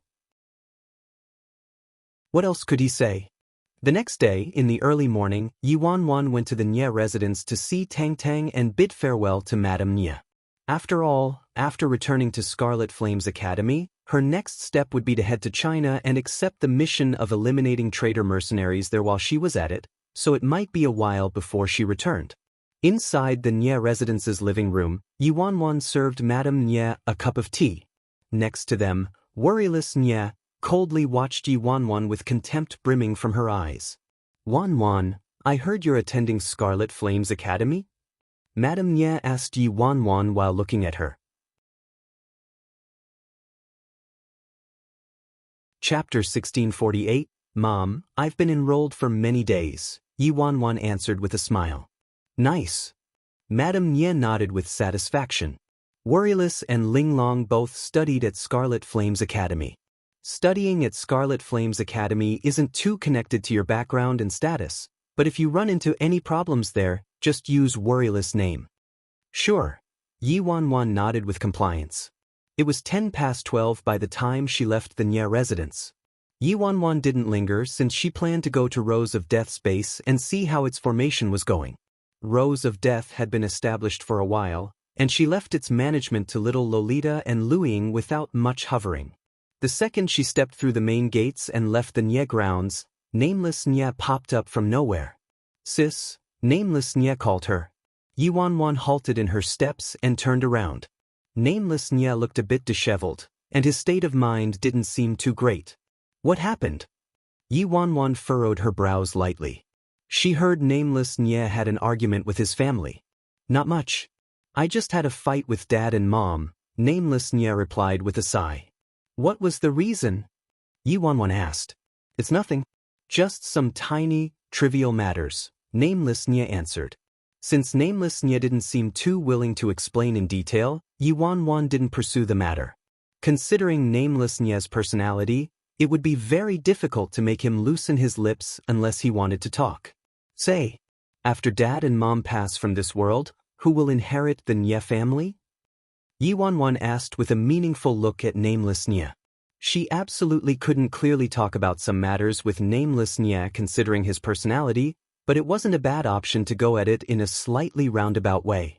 Nameless Nye supported his elbow with one hand and rubbed his chin with the other pensively. A moment later, he asked with displeasure, Sis, you have an unlucky mouth. Dad and Mom are perfectly fine. Why would they die? Yi Wanwan, the saying, a weak teammate does you more harm than a strong enemy, was right. Having a teammate like Nameless Nye was seriously too harmful. I was just making an analogy. What are you so aggravated about? Yi Wanwan glanced at him. If it's an analogy, then after Dad and Mom die, the Nye family. I'm the oldest, so of course I'll be the one inheriting it. Nameless Nye boasted with certainty. Yi Wanwan nodded lightly and asked with a smile, what if you didn't inherit it? Who'd inherit it then? What if I didn't inherit? Nameless Nye was startled. Why wouldn't I inherit? Who'd inherit if I didn't inherit? The Nye family has so many riches, who would obtain all the money if not me? Yi Wanwan sighed. How did she have a biological brother like this? Did Dad and Mom save all their brains for her? They should have at least given a little to him. Stop spouting nonsense. Who'd inherit it if you didn't inherit it? Yi Wanwan frowned deeply. If I don't inherit the Nye family, then it's definitely my second sister who'd inherit it. If my second sister doesn't inherit, then it can only be Nye Linglong. Oh wait, Nye Linglong doesn't have any blood relations with the Nye family, so she can't inherit it, so it would be Tang Tang inheriting it. But wait, Tong Tong's still young, so he can't inherit it. Anyway, it has to be my second sister. Nameless Nye provided his analysis of the matter. Nice job. So if you keep angering Dad and Mom and go too far and they kick you out of the Nye family, you'd suffer a great loss. The right of inheritance would fall to someone else's hands. Think about it. The Nye family is so rich. All those gold bars, gold bricks, the stacks of money, everything. Yi Wanwan kept shaking her head lamentably while looking at Nameless Nye. Chapter 1649. Nameless Nye was astonished. How did you know the Nye family was so rich? You saw it? Rubbish. Yi Wanwan tried to keep a firm hold over her patience and said, the Nye family is one of the 4 great clans in the independent state. They might not compare to the Shen family in wealth, but how could they lack in wealth? Properties and such are secondary, what's most important is money, right? Of course. Money is most important. Nameless Nye nodded adamantly. So remember, no matter what happens, you can't have a fallout and fight with Dad and Mom, Yi Wanwan seriously said to Nameless Nye while staring at him. You're right, sis. I can't alienate myself from money. No wait, I have to obey and revere dad and mom. Nameless Nya looked contemplative. Yi Wanwan was sincerely worried about Nameless Nya from the bottom of her heart. With his personality, he was too susceptible of a target. He couldn't protect himself against schemes at all and would even help his trafficker count money after being sold. If anything happens to you, call me ASAP. Yi Wanwan gave one more reminder to Nameless Nya and turned to leave. If Nya Linglong and the fake worryless Nya really wanted to target Nameless Nya, Yi Wanwan couldn't sit back and watch. With her standing behind Nameless Nya, who knew who would come out on top? Mom liked her a lot at the moment, but she still needed to work on dad. After all this time, Yi Wanwan obtained some understanding of Patriarch Nya, her biological father. He indulged the impersonator more than even Madame Nya. Yi Wanwan didn't blame her real parents for this though. After all, Madame Nya and Patriarch Nya hadn't seen worryless Nya many times, and she was frequently absent from her parents' sides even before going missing for many years. Hence, it was very normal that her parents didn't recognize her. What would be absurd was if they recognized her at first sight. A moment later, Yi Wanwan reached a certain suburb and arrived in front of a large manor. Little sister, this isn't somewhere you should be. Before Yi Wanwan could enter, a string of strange laughter rang out from somewhere unknown. Yi Wanwan hadn't visited the Rose of Death's headquarters in a long time, and they probably recruited many strong new members lately, so it was reasonable that they didn't recognize her.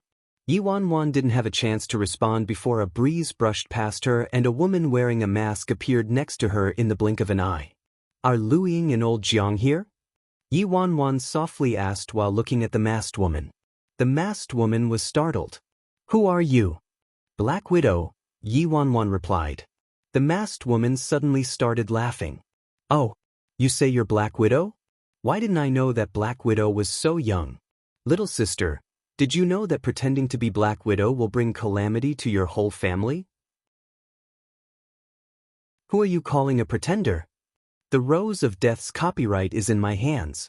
If I wanted to, I could create a white widow or a green widow. Don't you know what a copyright is? Boss.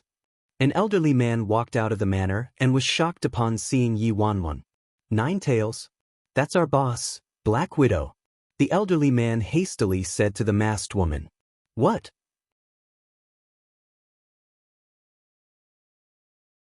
Chapter 1650. The masked woman quickly took off her mask, revealing a good-looking face with intense shock evident in her eyes. The young woman before her was actually the leader of the Rose of Death, the legendary Black Widow. How could she have believed it when this young woman claimed she was Black Widow just now? This subordinate deserves to die. In a flash, the masked woman knelt down on one knee next to Yi Wanwan with terror on her face. What kind of joke was this? She actually spoke to Black Widow like that just now. The ignorant are innocent. Yi Wanwan smiled lightly and gently pulled the masked woman up by her arm. The masked woman looked flattered and overwhelmed, tensely staring at Yi Wanwan from the side. Boss, this is Nine Tails. She's new to the Rose of Death and was once an S+ rank mercenary from Stars and Sun Academy. The elderly man introduced her to Yi Wanwan. Nine Tails, Yi Wanwan looked pensive. She had heard of this alias before. You're the defected mercenary who escaped after killing several S+ rank mercenary students from Stars and Sun Academy? Yi Wanwan asked. That's right. The woman nodded, confirming it. She was a defected mercenary indeed. No wonder. Yi Wanwan suddenly recalled that she saw a mission related to Nine Tails when she was at Scarlet Flame's Academy's mission issuance board. Either kill or capture Nine Tails alive, someone who was S-rank herself. She didn't expect this defected mercenary from Stars and Sun Academy to have joined her Rose of Death group. Boss, you don't mind that I'm a defected mercenary and might attract retaliation from Stars and Sun Academy later, right? Nine Tails frowned deeply and anxiously stared at Yi Wanwan.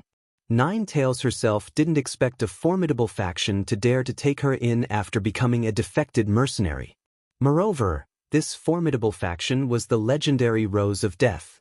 Yi Wanwan immediately sunk into contemplation. The more silent Yi Wanwan became, the more nervous and dejected Nine Tails became. A moment later, Yuanwan looked up at Nine Tails and asked aloofly, "What?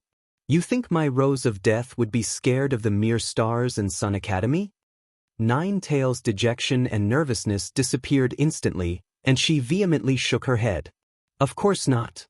Stars and Sun Academy isn't worth mentioning in my eyes," Yuanwan indifferently said. Although Yuanwan was saying that, she was trembling inwardly. Was she boasting too far? After all, one of the 3 great academies wasn't a joke. Hey, Nine Tails, what are you worried about? Did you think the Rose of Death would be scared of Stars and Sun Academy? Perform well, and perhaps the boss will eradicate Stars and Sun Academy for you when she's in a good mood one day.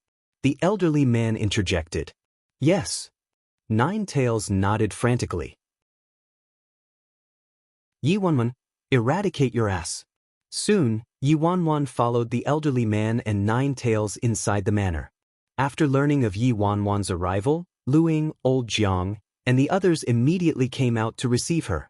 Although they couldn't match these new members of the Rose of Death in terms of martial strength, they were skilled at establishing rules and order, so they could be considered as talented manager types. Yuanwan knew everything there was to know about Luing, Old Jiang, and the other group, so allowing them to be in management roles not only satisfied their vanity and ego but also set her own mind at ease.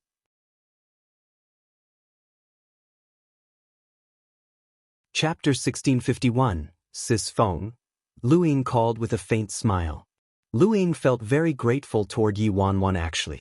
If it weren't for her, how could he have come to the independent state and advanced to the top of the totem pole and manage these experts who were hundreds and thousands of times stronger than him? Master! Little Lolita, Fatty, and the rest of their group swiftly walked over and greeted her. Accompanied by everyone, Yuanwan entered the living room.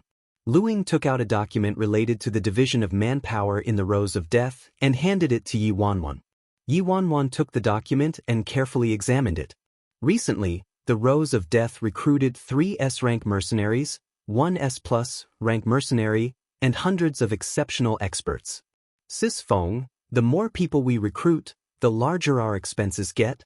The last page is our financial report, Luing added with a furrow of his brows. Yuanwan immediately flipped to the last page.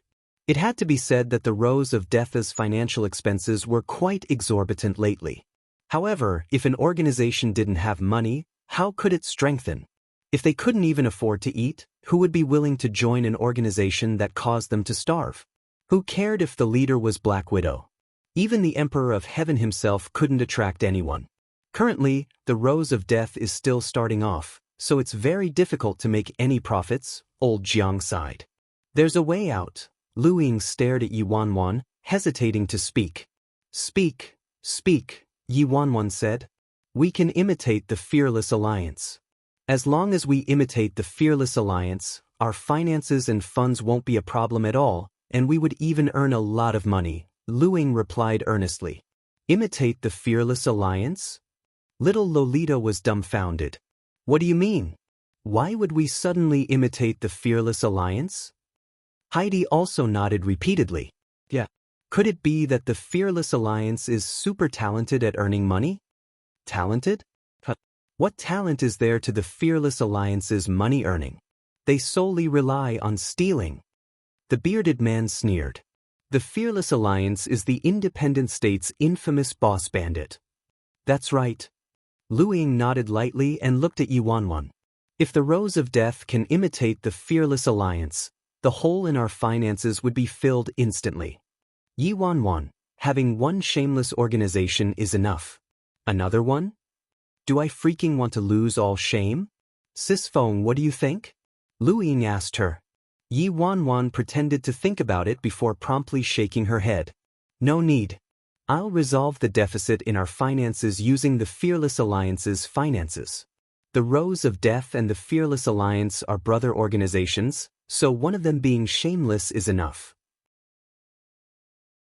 Luing, Old Jiang, Little Lolita, Luing and the other 5 people all knew that Yuanwan was also the president of the Fearless Alliance, by Feng, aside from being the leader of the Rose of Death.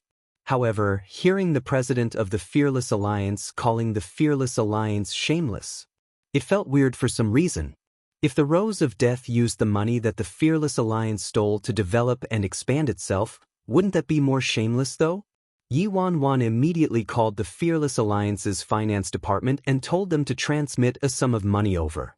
It wasn't a lot, but it should be enough to last the current Rose of Death a month.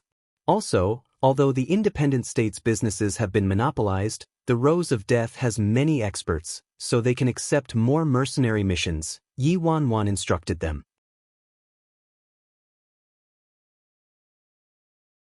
Chapter 1652. It wasn't a permanent solution for the Rose of Death's survival to rely on the Fearless Alliance's finances. Eventually, the Fearless Alliance would develop resentment and complaints. Okay, Master, we understand. We know about the mercenary side. There definitely won't be any problems. Little Lolita hastily said. After overlooking some small matters, Yi Wanwan got up and left the Rose of Death's headquarters. Near the Fearless Alliance's headquarters, Big Dipper had been waiting next to the car for a long time. Yi Wanwan had already decided yesterday to have Big Dipper drive her to Scarlet Flame's Academy today. Sis Feng, when will we go to China? Big Dipper asked Yi Wanwan halfway through the drive. Finish gathering everyone with 7-star first. It'll be within the next few days, Yi Wanwan replied. Sis Feng, have you been to China before? What fun things are there to do in China?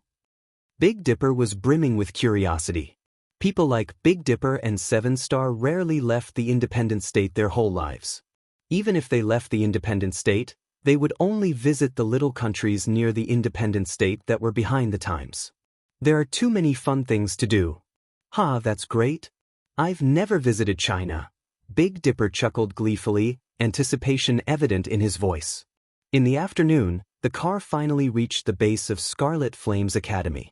After Yi Wanwan got out of the car, she had Big Dipper drive back to the Fearless Alliance before embarking on her trek up the mountain.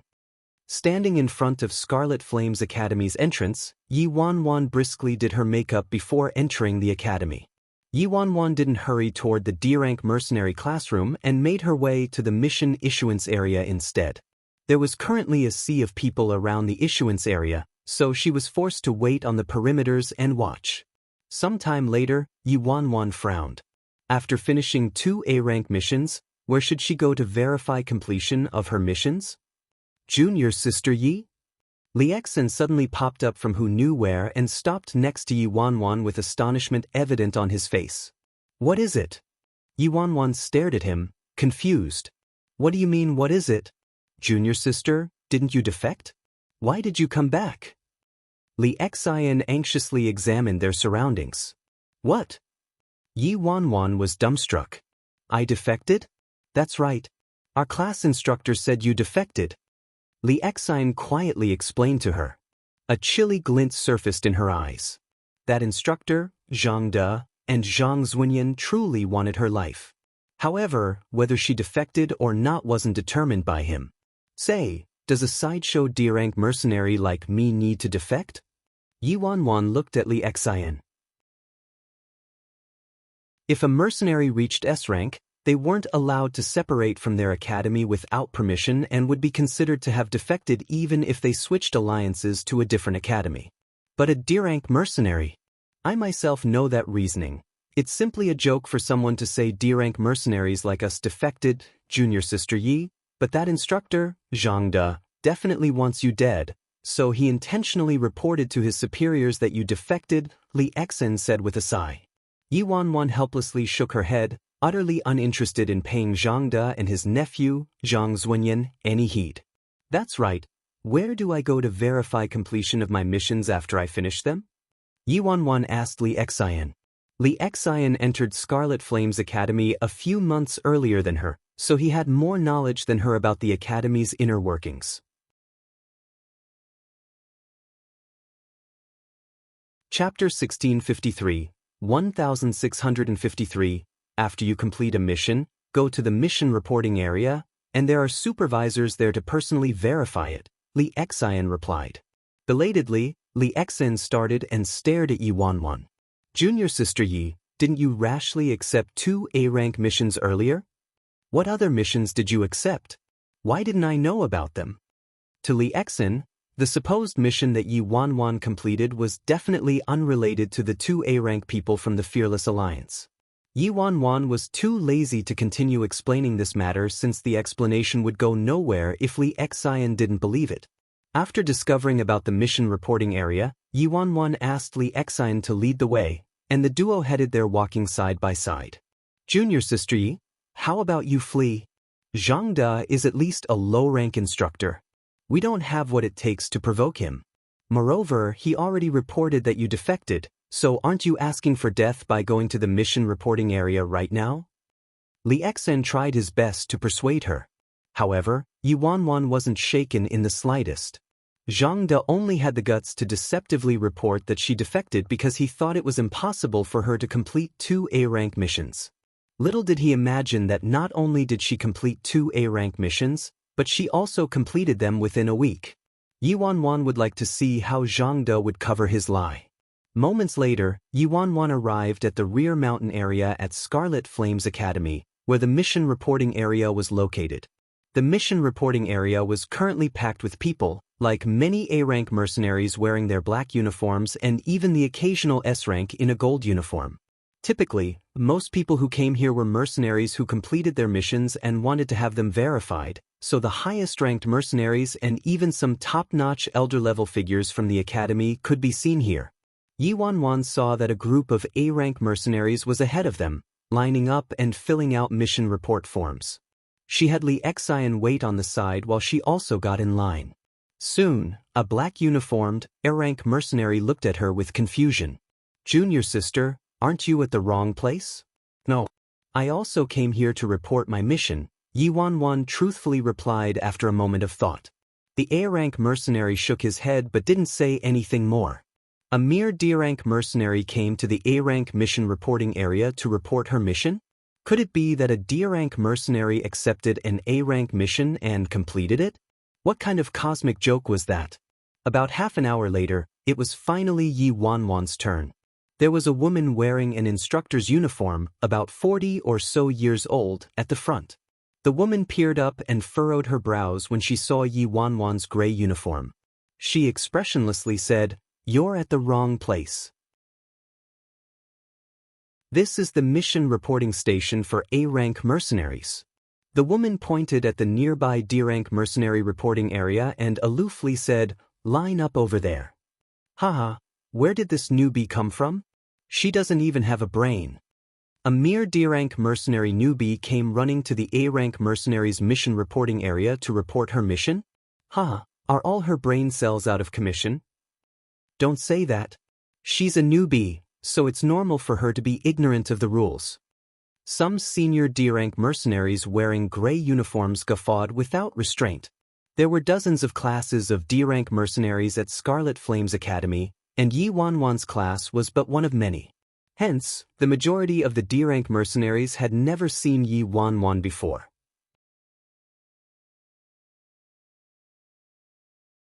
Chapter 1654. A D-rank mercenary lining up in the A-rank mercenaries line and wanting to report an A-rank mission truly elicited laughter from spectators.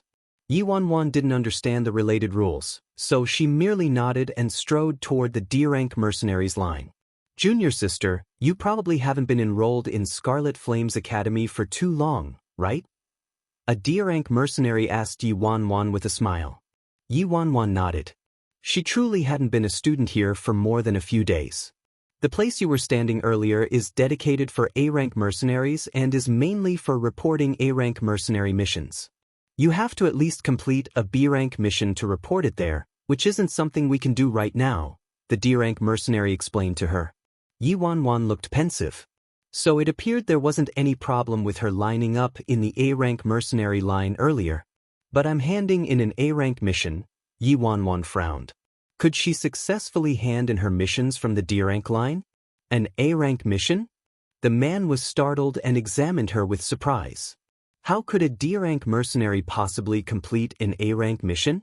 At Scarlet Flames Academy, the ranking of all missions-matched mercenaries ranks 100%. D-rank mercenaries could only complete D-rank missions at most, and once a mission was elevated to C-rank, they would face enormous dangers and might even lose their lives. Oh, junior sister, do you really know what an A-rank mission is? Don't tell me you accepted a D-rank mission and your imagination turned it into an A-rank mission. I've never heard of a D-rank mercenary being able to complete an A-rank mission. If you said a C-rank mission, perhaps I might have believed it. Quite a number of D-rank mercenaries around Yi Wanwan all started making fun of her. Yi Wanwan was too lazy to counter them. It was fine as long as she could hand in her missions. About 15 minutes later, it was finally Yi Wanwan's turn. An instructor around 40 years or so first glanced at Yi Wanwan before expressionlessly saying, "Your name?" "Yi Wanwan," she answered. "The mission's rank, the process, any injuries or accidents?" The instructor continued listing off. The process was very successful. No injuries or accidents. The mission is A rank, Yi Wanwan honestly replied after a moment of thought. N. The instructor mechanically nodded before his expression promptly shifted. He lifted his head and stared at her. "What did you just say? An A-rank mission? Did I mishear or did you misspeak?" He had never seen a D-rank mercenary coming here to report the completion of an A-rank mission. That's right, an A-rank mission. Yi Wanwan then handed a mission slip that she ripped from the mission issuance area to the instructor. Immediately, the instructor carefully examined the slip that Yi Wanwan placed on the table with a deep frown. A-rank mission. Defeat Big Dipper from the Fearless Alliance. This was indeed an A-rank mission, but this mission had sat in the Scarlet Flames Academy's mission issuance area for many years without anyone accepting it. "It was you who ripped off this slip?" The instructor turned to Yi Wanwan, questioning her. "That's right, and I finished the mission," Yi Wanwan explained. "Junior sister, you can eat carelessly, but you can't speak carelessly and rip off an A-rank mission slip willy-nilly. If you didn't finish the mission, the Academy will put a demerit on your records." You're tuning in to the Passion Pages YouTube channel.